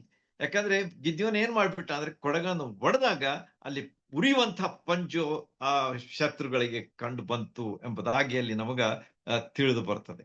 ಈ ರೀತಿಯಾಗಿ ಕೊಂಬಿನ ಜೋರಾದ ಶಬ್ದ, ಆಮೇಲೆ ಮಣ್ಣಿನ ಕೊಡಗಳನ್ನು ಒಡೆಯುವುದು, ಮತ್ತೆ ಒಳಗಿರುವಂತಹ ಉರಿಯುವಂತಹ ಪಂಜುಗಳು ಅವು ಪ್ರಖರವಾಗಿ ಈ ವೈರಿಗಳಿಗೆ ಕಂಡಾಗ ಅವ್ರು ಏನ್ ಮಾಡ್ಬಿಟ್ರು ಅಂತಂದ್ರೆ ಅವ್ರಿಗೆ ಬಹಳ ಭೀತಿ ಆಯ್ತು ಮತ್ತು ಭ್ರಾಂತಿಗೊಳಗಾದ್ರು, ಭ್ರಮೆ ಆಯ್ತು ಅವ್ರಿಗೆ. ದೇವರ್ ಆಲ್ ಕನ್ಫ್ಯೂಸ್ಡ್, ಅಟರ್ಲಿ ಕನ್ಫ್ಯೂಸ್ಡ್ ಎಂಬುದಾಗಿ ನಾವು ಹೇಳಬಹುದು. ಇಂಥ ಒಂದು ಕನ್ಫ್ಯೂಸಿಂಗ್ ವಾತಾವರಣ ಇರುವಾಗ ಮತ್ತೊಂದು ವಿಷಯ ಅಲ್ಲಿ ನಡೀತದೆ. ಅದೇನಂತಂದ್ರೆ ಯೆಹೋವನ ಕತ್ತಿ, ಗಿದ್ಯೋನನ ಕತ್ತಿ ಎಂಬಂತ ಆರ್ಭಟವು ಸಹ ಅಲ್ಲಿ ಕೇಳಿ ಬರ್ತದೆ ಎಂಬುದಾಗಿ ನಮಗ ಅಲ್ಲಿ ನಾವು ಆ ವಚನಗಳಲ್ಲಿ ನಾವು ನೋಡ್ತೇವೆ. ನೋಡ್ರಿ ಎಷ್ಟು ವಿಶೇಷವಾಗಿವೆ. ಈ ತುತೂರಿಯ ಉಪಯೋಗ ಆಯ್ತು, ಖಾಲಿ ಕೊಡದ ಉಪಯೋಗ ಆಯ್ತು, ಉರಿಯುವಂತ ಪಂಜನ ಉಪಯೋಗ ಆಯ್ತು. ಈಗ ಕೊನೆಯದಾಗಿ ಅವ್ರು ಏನ್ ಮಾಡಿದ್ರು ಅಂತಂದ್ರೆ ಯೆಹೋವನ ಕತ್ತಿ ಮತ್ತು ಆತನ ಸೇವಕನಾದಂಥ, ನಾಯಕನಾಗಿ ಕೆಲಸ ಮಾಡುವಂತಹ, ನ್ಯಾಯಸ್ಥಾಪಕನಾಗಿ ಕೆಲಸ ಮಾಡ್ತಿರುವಂತಹ ಗಿದ್ಯೋನನ ಕತ್ತಿ ಎಂಬುದಾಗಿ ಜನರು ಆರ್ಭಟಿಸ್ಲಿಕ್ಕೆ ಶುರು ಮಾಡಿದಾಗ ಅಲ್ಲಿದ್ದಂಥ ಮಿದ್ಯಾನರು ತಬ್ಬಿಬ್ಬಾಗಿ ಹೋದ್ರು ಅಂತ ಹೇಳಿ ನಾವು ನೋಡ್ತೀವಿ. ಕ್ರಾಂತಿಗೊಳಗಾದ್ರು, ಗಲಿಬಿಲಿಗೊಳಗಾದ್ರು. ಅವ್ರು ಏನ್ ಮಾಡಿದ್ರು ಅಂತಂದ್ರೆ ಓಡಿ ಹೋಗ್ಲಿಕ್ಕೆ ಶುರು ಮಾಡ್ಬಿಟ್ರಂತ. ನೋಡ್ರಿ, ಎಂಥ ಸಾಧಾರಣವಾದಂಥ ಆಯುಧಗಳು ಇದ್ರೂ ಕೂಡ ಅವುಗಳನ್ನ ಆಯುಧ ಅನ್ಲಿಕ್ಕೂ ಬರೋದಿಲ್ಲ ನಾವು, ಆದ್ರೆ ದೇವರು ಅವುಗಳನ್ನ ಆಯುಧ ಅಂತೇಳಿ ಉಪಯೋಗಿಸ್ತಾ ಇದ್ದಾನೆ ಇಲ್ಲಿ ಅಂತ ಹೇಳಿ ನಾವು ನೋಡುವಾಗ ದೇವರ ಯೋಚನೆಗಳು ಎಷ್ಟು ಅದ್ಭುತ, ದೇವರ ಯೋಜನೆಗಳು ಎಷ್ಟು ಅದ್ಭುತ ಎಂಬುದಾಗಿ ನಮಗೆ ಇಲ್ಲಿ ಕಂಡು ಬರ್ತದೆ. ನಾವು ಅದನ್ನು ಯೋಚಿಸ್ಲಿಕ್ಕೆ ಸಾಧ್ಯನೇ ಇಲ್ಲ, ಆದ್ರೆ ದೇವರು ಅದನ್ನ ಮಾಡ್ಲಿಕ್ಕೆ ಸಾಧ್ಯ ಎಂಬುದನ್ನು ನಾವು ತಿಳ್ಕೊಂಡಿರ್ಬೇಕು. We may not be able to think about it, but God is able to do it. ಇದು ನಮಗೆ ಇರುವಂತಹ ಒಂದು ವಾಗ್ದಾನ ಅಥವಾ ಒಂದು ಪಾಠ ಅಥವಾ ಒಂದು ತಿಳ್ಕೊಳ್ಳುವಂತಹ ವಿಷಯ. ಇದನ್ನ ನಮ್ಮ ಗಮನದಲ್ಲಿ ಇಟ್ಕೊಂಡಿರ್ಬೇಕಾದದ್ದು ಬಹಳ ಅವಶ್ಯ. ದೇವರ ವಿಷಯಗಳು ಅಷ್ಟೇ ಅದ್ಭುತವಾಗಿವೆ ಅಂತ ಹೇಳಿ ನಮಗ ಇಲ್ಲಿ ಕಂಡು ಬರ್ತದೆ. ಹೀಗಿರುವಾಗ ಆತ್ಮಿಕ ಸತ್ಯ ಏನಂತಂದ್ರೆ ಆ ಕೊಡೆಗಳನ್ನ ಒಡೆದಾಗ ಅದು ಉಪಯೋಗ ಆಯ್ತು. That's another truth we can always experience in our life. ಕೊಡ, ಖಾಲಿಯಾದಂತ ಕೊಡ, ಅದನ್ನ ಗಿದ್ಯೋನ್ ಏನ್ ಮಾಡ್ದ ಅಂತಂದ್ರೆ ಒಡೆದ. ಆಗ ಅವನ 300 ಜನ ಸೈನಿಕರು ಸಹ ಅದೇ ರೀತಿಯಾಗಿ ಮಾಡಿದ್ರು. ನಾನು ಈಗಾಗ್ಲೇ ಹೇಳಿದೆ, ನಮ್ಮ ದೇಹ ಅಥವಾ ನಮ್ಮ ಹೃದಯ, ಅದು ನಾವು ಅದನ್ನ ಏನ್ ಮಾಡ್ಬೇಕು ಅಂತಂದ್ರೆ ಅದನ್ನ ನಾವು ಒಡಿಬೇಕಂತಂದ್ರೆ ಏನು, ಇಟ್ ಶುಡ್ ಬಿ ಒಂದು ಜಜ್ಜಿದಂತಹ ಒಂದು ಹೃದಯ ಆಗಿರ್ಬೇಕು. ಅದಕ್ಕೆ ಒಂದು ಸುಂದರವಾದಂತ ವಚನ ಇದೆ, ಅದನ್ನ ನಾನು ಓದ್ಬಿಡ್ತೇನೆ, ನಿಮ್ಗೆ ಗೊತ್ತಾಗ್ತದೆ. ಕೀರ್ತನೆಗಳ ಪುಸ್ತಕದಲ್ಲಿ ಬರ್ತಕ್ಕಂತಹ 51ನೇ ಅಧ್ಯಾಯದಲ್ಲಿ 51ನೇ ಅಧ್ಯಾಯ 17ನೇ ವಚನ, 51:17. ಅಲ್ಲಿ ಏನ್ ಹೇಳ್ತಾನೆ ನೋಡ್ರಿ ಕೀರ್ತನೆಗಾರನು, ದಾವಿದನು ರಚಿಸಿದಂತ ಕೀರ್ತನೆ. ಕುಗ್ಗಿದ ಮನಸ್ಸೇ ದೇವರಿಗೆ ಇಷ್ಟ ಯಜ್ಞ. ಕುಗ್ಗಿದ ಮನಸ್ಸು ದೇವರಿಗೆ ಇಷ್ಟ ಯಜ್ಞ. ದೇವರೇ, ಪಶ್ಚಾತ್ತಾಪದಿಂದ ಜಜ್ಜಿ ಹೋದ ಮನಸ್ಸನ್ನು ನೀನು ತಿರಸ್ಕರಿಸುವುದಿಲ್ಲ ಎಂಬುದಾಗಿಯೂ ಸಹ ಇಲ್ಲಿ ದಾವಿದನು ಅದ್ಭುತವಾದಂತಹ ಮಾತನ್ನು ನಮಗೆ ತಿಳಿಸ್ಕೊಡ್ತಾ ಇದ್ದಾನೆ. ನೋಡ್ರಿ, ದೇವರ ವಾಕ್ಯಗಳಲ್ಲಿ ಎಷ್ಟು ಪವರ್ ಇದೆ, ಎಷ್ಟು ಶಕ್ತಿ ಇದೆ, ಎಷ್ಟು ಅರ್ಥ ಇದೆ ಎಂಬುದನ್ನು ನಾವು ತಿಳ್ಕೊಳ್ಬೇಕಾದದ್ದು ಬಹಳ ಅವಶ್ಯ. ಆದ ಕಾರಣ ನಾನು ಹೇಳ್ತಿರ್ತೇನೆ, ನಿಮ್ಗೆ ದೇವರ ವಾಕ್ಯದ ಅಭ್ಯಾಸ ಮಾಡ್ರಿ, ದೇವರ ವಾಕ್ಯ ತಿಳ್ಕೊಳ್ರಿ. ದೇವರ ವಾಕ್ಯದಲ್ಲಿ ಬರೆದಂತ ಅಗಾಧ ವಿಷಯಗಳನ್ನ ನಾವು ಕಂಡುಕೊಳ್ಳುವಾಗ ನಮ್ಮ ಜೀವನದಲ್ಲಿ ನಾವು ಹೆಚ್ಚಾದಂತಹ ಒಂದು ಪ್ರಭಾವಶಾಲಿಗಳಾದ ವ್ಯಕ್ತಿಗಳಾಗ್ಲಿಕ್ಕೆ ಸಾಧ್ಯ ಆಗ್ತದೆ. ನೋಡ್ರಿ, ಎಷ್ಟು ಸುಂದರವಾಗಿ ಇಲ್ಲಿ ಹೇಳ್ತಾ ಇದ್ದಾನೆ, ಕುಗ್ಗಿದ ಮನಸ್ಸೇ ದೇವರಿಗೆ ಇಷ್ಟ ಯಜ್ಞ. ಆತನಿಗೆ ಇಷ್ಟವಾದಂತಹ ಯಜ್ಞ ಯಾವುದಂತಂದ್ರೆ ಕುಗ್ಗಿದಂತಹ ಮನಸ್ಸು, ಜಜ್ಜಿದಂತಹ ಮನಸ್ಸು, ದೀನವಾದಂತಹ ಮನಸ್ಸು ಎಂಬುದಾಗಿ. ದೇವರೇ, ಪಶ್ಚಾತ್ತಾಪದಿಂದ ಜಜ್ಜಿ ಹೋದ ಮನಸ್ಸನ್ನು ನೀನು ತಿರಸ್ಕರಿಸುವುದಿಲ್ಲ ಎಂಬುದಾಗಿಯೂ ಸಹ ಆತನಿಗೆ ಹೇಳ್ತಾ ಇದ್ದ. ಆದ ಕಾರಣ ಕೊಡ ಅಲ್ಲಿ ಏನಾದಾಗ ಉಪಯೋಗ ಆಯ್ತು ಅಂತಂದ್ರೆ, ಒಡೆಯಲ್ಪಟ್ಟಾಗ ಅದು ಉಪಯೋಗ ಆಯ್ತು. ಎಲ್ಲಿ ತನಕ ಅದು ಹಾಗೆ ಇತ್ತು ಅವಾಗ ಬೆಳಕಲ್ಲಿ ಒಳಗೆ ಇತ್ತು. ಯಾವಾಗ ಅದನ್ನು ಒಡಿತಾರೆ ಅವಾಗ ಬೆಳಕು ಹೊರಗೆ ಬಂತು. ಅವಾಗ ಶತ್ರುಗಳಿಗೆ ಕನ್ಫ್ಯೂಷನ್ ಆಯ್ತು, ಅವ್ರು ಓಡಿ ಹೋಗ್ಲಿಕ್ಕೆ ಶುರು ಮಾಡಿದ್ರು, ಮತ್ತು ಅವ್ರು ತಮ್ಮೊಳಗೆ ಯುದ್ಧ ಮಾಡಿ ಅಲ್ಲಿ ತಮ್ಮನ್ನ ತಾವು ಕೊಂದ್ಕೊಳ್ಳಿಕ್ಕೆ ಶುರು ಮಾಡಿದ್ರು ಅಂತ ಹೇಳಿ ನಮಗ ಇಲ್ಲಿ ಕಂಡು ಬರ್ತದೆ. ನೋಡ್ರಿ, ದೇವರು ಯುದ್ಧ ಯಾವ ರೀತಿಯಾಗಿ ಮಾಡ್ತಾನೆ, ವೈರಿಗಳು ತಮ್ಮನ್ನು ತಾವೇ ಕೊಂದುಕೊಳ್ಳುವಂತಹ ರೀತಿಯಲ್ಲಿ ದೇವರು ಯುದ್ಧ ಮಾಡ್ತಾನೆ ಎಂಬುದನ್ನ ನಾವು ನಂಬಲಿಕ್ಕೂ ಸಹ ಎಷ್ಟೋ ಸಲ ನಮಗೆ ಆಗದಂತ ಒಂದು ಸ್ಥಿತಿ ನಮ್ಮದಾಗಿದೆ. ಆದ್ರೆ ದೇವರನ್ನ ಮಾಡ್ಲಿಕ್ಕೆ ಶಕ್ತನಾಗಿದ್ದಾನೆ. He is able to do abundantly, exceedingly above all that we ask or even think, according to the power that worketh in us ಎಂಬುದಾಗಿ ಎಫೆಸದವರಿಗೆ ಬರೆದ ಪತ್ರ 3ನೇ ಅಧ್ಯಾಯ 20ನೇ ವಚನದಲ್ಲಿ ಅದನ್ನ ನಾವು ಓದ್ತೇವೆ. ನೋಟ್ ಮಾಡ್ಕೊಡ್ರಿ, ಆಮೇಲೆ ಓದ್ರಿ ಅದನ್ನ. ಎಫೆಸ 3:20 ಎಷ್ಟು ಅದ್ಭುತವಾದಂತಹ ಮಾತು ಅಲ್ಲಿ ನಮಗೋಸ್ಕರವಾಗಿ ಬರೆಯಲ್ಪಟ್ಟಿದೆ. Is able to do abundantly, exceedingly above all that we ask or even think ಎಂಬುದಾಗಿ ದೇವರ ವಾಕ್ಯ ನಮಗ ತಿಳಿಸ್ತದೆ. ಈ ರೀತಿಯಾಗಿ ಕುಗ್ಗಿದ ಮನಸ್ಸೇ ದೇವರಿಗೆ ಇಷ್ಟವಾದಂತಹ ಯಜ್ಞ. ನಮ್ಮ ಜೀವನ ಯಾವಾಗಲೂ ದೇವರ ಮುಂದೆ ಅದು ಜಜ್ಜಿದಂತಹ ಜೀವನ ಆಗಿರ್ಬೇಕು, ಕುಗ್ಗಿದಂತಹ ಜೀವನ ಆಗಿರ್ಬೇಕು. ನಾವು ದೇವರ ಮುಂದೆ ಸಕ್ ಮಾಡಿದ್ರೆ, ಗರ್ವ ಮಾಡಿದ್ರೆ, ಅಹಂಕಾರ ಮಾಡಿದ್ರೆ ದೇವರು ಅದನ್ನ ಸಹಿಸೋದಿಲ್ಲ. ಅದನ್ನ ಏನ್ ಮಾಡ್ಬಿಡ್ತಾನಂತಂದ್ರೆ, ಲೂಸಿಫರ್, ಸೈತಾನನನ್ನ ದೇವರು ಯಾವ ರೀತಿಯಾಗಿ ದಬ್ಬಿ ಬಿಟ್ಟ ಪರಲೋಕದಿಂದ, ಆ ರೀತಿಯಾಗಿ ನಾವು ದಬ್ಬಲ್ಪಡ್ತೇವೆ ಎಂಬುದನ್ನ ನಾವು ನೆನ್ಪಿಟ್ಕೊಳ್ಳೋಣ. ಯಾಕಂದ್ರೆ ನಾವು ಹೆಮ್ಮೆ ಪಡೋದಕ್ಕೆ ನಮ್ಮಲ್ಲಿ ಏನೂ ಇಲ್ಲ. We have nothing to be proud about. ನಾವು ಏನಿದ್ದೇವೆ ಏನೂ ಅಲ್ಲ. It is nothing. It's only by God's grace. ನಾವ್ ಏನಿದ್ದೇವೆ ಆ ದೇವರ ಕೃಪೆ ಎಂಬುದಾಗಿ ಪೌಲನು ಹೇಳ್ತಾನೆ. ಆತನು ಮೊದ್ಲಿಗೆ ಏನಿದ್ದ ಅದರಲ್ಲಿ ತಾನು ಹೆಮ್ಮೆ ಪಡ್ತಾ ಇದ್ದ. ಆದ್ರೆ ದೇವರು ಯಾವಾಗ ಅವನನ್ನ ತನ್ನ ಕಡೆಗೆ ಸೆಳ್ಕೊಳ್ತಾನೆ, ಅವಾಗ ಅವನು ಹೇಳ್ತಾನೆ, I am what I am is only by God's grace ಎಂಬುದಾಗಿ. ನಾನು ಇರುವುದು ಕೇವಲ ದೇವರ ಕೃಪೆ ಎಂಬುದಾಗಿ ಆತನ ಹೇಳೋದನ್ನು ನೋಡುವಾಗ ನಮ್ಮ ಸ್ಥಿತಿ ಏನಾಗಿದೆ, ನಾವು ಹೇಗಿರ್ಬೇಕು, ಕುಗ್ಗಿ ಹೋದವರು, ಜಜ್ಜಿ ಹೋದಂತ ಮನಸ್ಸನ್ನ ನಮ್ಮ ಜೀವನದಲ್ಲಿ ನಾವು ಅನುಭವಿಸುವಂತವ್ರು ಹೊಂದಿದವರಾಗಿರ್ಬೇಕಾದದ್ದು ಎಷ್ಟು ಅವಶ್ಯ ಎಂಬುದನ್ನ ಈ ಒಂದು ಭಾಗ ನಮಗೆ ತಿಳಿಸ್ತದೆ. ಸಮಯ ದಾಟ್ತಾ ಇದೆ, ಆದಷ್ಟು ಬೇಗನೆ ಮುಗಿಸ್ಬಿಡ್ತೇನೆ, 5 ನಿಮಿಷಗಳಲ್ಲಿ ಆದಷ್ಟು. ಗಿದ್ಯೋನನ ಆಯುಧಗಳು ಅತಿ ಸಾಮಾನ್ಯವಾಗಿದ್ರೂ ಕೂಡ ದೇವರ ಕೈಯಲ್ಲಿ ಅವು ಎಷ್ಟು ಬಲಶಾಲಿಗಳಾಗಿದ್ದವು ಎಂಬುದನ್ನ ನಾವು ಊಹಿಸ್ಲಿಕ್ಕೂ ಸಾಧ್ಯವಿಲ್ಲ.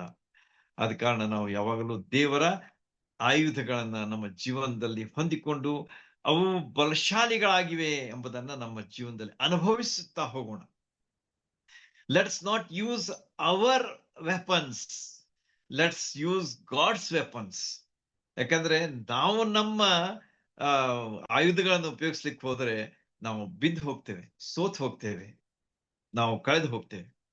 ಯಾಕಂದ್ರೆ ಎಷ್ಟೋ ಸಲ ನಮ್ಗೆ ಹೀಗೆ ಅನಿಸ್ತದೆ, ಜನ ಬಂದು ನಮ್ಮನ್ನ ತೆಗಳುವಾಗ ನಮ್ಗೆ ಅನಿಸ್ತದೆ, ಲೆಟ್ಸ್ ಬ್ಯಾಕ್ ಆನ್ಸರ್ ದೆಮ್. ಅವರಿಗೆ ನಾವು ಮಾತಾಡಿ ಅವ್ರಿಗೆ ಬುದ್ಧಿ ಕಲಿಸೋಣ, ಅವರನ್ನ ನಾವು ಕೂಗಿಸೋಣ, ಅವರನ್ನು ಸೋಲ್ಸೋಣ ಎಂಬಂತಹ ವಿಚಾರ ನಮಗ್ ಬರ್ತದೆ. ಆದ್ರೆ ದೇವ್ರು ನಮಗೇನ್ ಹೇಳ್ತಾನೆ ಅದನ್ನ ಮಾಡೋಣ. ದೇವ್ರು ಕೊಟ್ಟಂತ ಆಯುಧ ಏನಿದೆ, ನಾನು ಏನ್ ಮಾಡ್ಬೇಕು, ಅವ್ರು ನನಗೆ ಹೀಗೆ ಅಂತ ಇದ್ದಾರೆ, ಅವ್ರು ಕೂಡ ನಾನು ಈಗ ಜಗಾಡ್ಲೋ ಅಥವಾ ಅವ್ರು ಕೂಡ ನಾನು ಎದುರು ಮಾತಾಡ್ಲೋ ಎಂಬುದನ್ನು ನಾವು ತಿಳ್ಕೊಳ್ಬೇಕಾದದ್ದು ಅವಶ್ಯ. ಮನಸ್ಸು ಬಾಯ್ ಹೇಳ್ತದೆ ಹೀಗೆ ಮಾಡು ನೀನು ಅಂತೇಳಿ, ಆದ್ರೆ ದೇವರು ಏನ್ ಹೇಳ್ತಾನೆ, ದೇವ್ರು ಕೊಟ್ಟಂತ ಆಯುಧ ಏನು ಎಂಬುದನ್ನು ನಾವು ತಿಳ್ಕೊಳ್ಳೋದು ಬಹಳ ಅವಶ್ಯ. ಅದು ನಮಗೆ ಹೆಚ್ಚಾದಂತ ಆಶೀರ್ವಾದ ಕೊಡ್ತದೆ ಹೊರತು ನಾವು ವಾದ ಹಾಕಿ ನಾವು ಅದರಿಂದ ನಾವು ಇವತ್ತು ಜಯ ಪಡ್ಕೊಂಡಿವಿ ಅಂತಂದ್ರೆ ಅದರಲ್ಲಿ ಅರ್ಥ ಇಲ್ಲ ಅಂತ ಹೇಳಿ ನಿಮ್ಗೆ ಖಂಡಿತವಾಗಿ ಹೇಳ್ತೇನೆ. ದೇವ್ರ ವಾಕ್ಯದ ಆಧಾರದಿಂದ ಹೇಳ್ತೇನೆ. ಆದ ಕಾರಣ ದೇವ್ರ ಮಾರ್ಗಗಳೇನಿವೆ ಅವುಗಳನ್ನು ನಾವು ಯಾವಾಗಲೂ ಅನುಸರಿಸಿ ಮುಂದೆ ಹೋಗುವುದಕ್ಕೆ ದೇವ್ರು ನಮಗ ಸಹಾಯ ಮಾಡಿ. ಮುಂದೆ ಏನಾಗ್ತದೆ ಅಂತಂದ್ರೆ ದೇವರ ಅಸಾಧಾರಣವಾದ ಶಕ್ತಿಯನ್ನ ಅವು ತೋರಿಸ್ತವೆ ನಮಗೆ. ಯಾವುವು? ಈ ಒಂದು ಉರಿಯುವಂತ ತುತೂರಿ, ಹಲ್ಲಿಯಾದಂತ ಕೊಡ ಮತ್ತು ಉರಿಯುವಂತಹ ಪಂಜು, ಅದು ದೇವರ ಅಸಾಧಾರಣವಾದಂತಹ ಶಕ್ತಿಯ ಒಂದು ಪ್ರದರ್ಶನ ಮಾಡಿದುವು ಎಂಬುದಾಗಿ ನಮಗೆ ಇಲ್ಲಿ ಕಂಡು ಬರ್ತದೆ. ಅದೇ ರೀತಿಯಾಗಿ ನಾವು ಜಜ್ಜಲ್ಪಟ್ಟಂತಹ ವ್ಯಕ್ತಿಗಳಾಗಿದ್ದು ಯಾವಾಗಲೂ ಆತನ ಕೈಯಲ್ಲಿ, ಆತನಿಗೆ ಮುಂದೆ ನಾವು ದೀನರಾಗಿ ನಾವು ಆತನಿಗೆ ಅವೈಲೇಬಲ್, ಆತನ ಕೈಯಲ್ಲಿ ನಾವು ಇರುವಾಗ ಜಯ ನಮ್ಮದೇ ಅನ್ನೋದಕ್ಕೆ ಯಾವ ಸಂಶಯನೇ ಇಲ್ಲ. ಯೇಸು ಸ್ವಾಮಿ ಪಡೆದಂತ ಒಂದು ಜಯದ ವಿಷಯವಾಗಿ ನಿಮಗೆ ಒಂದು ವಚನ, ಕೊಲೊಸ್ಸೆಯವರಿಗೆ ಬರೆದ ಪತ್ರ ಅಲ್ಲಿ ಬರ್ತಕ್ಕಂತಹ ಒಂದು ವಚನ ಹೇಳಿ ನಾನು ಮುಗಿಸ್ತೇನೆ.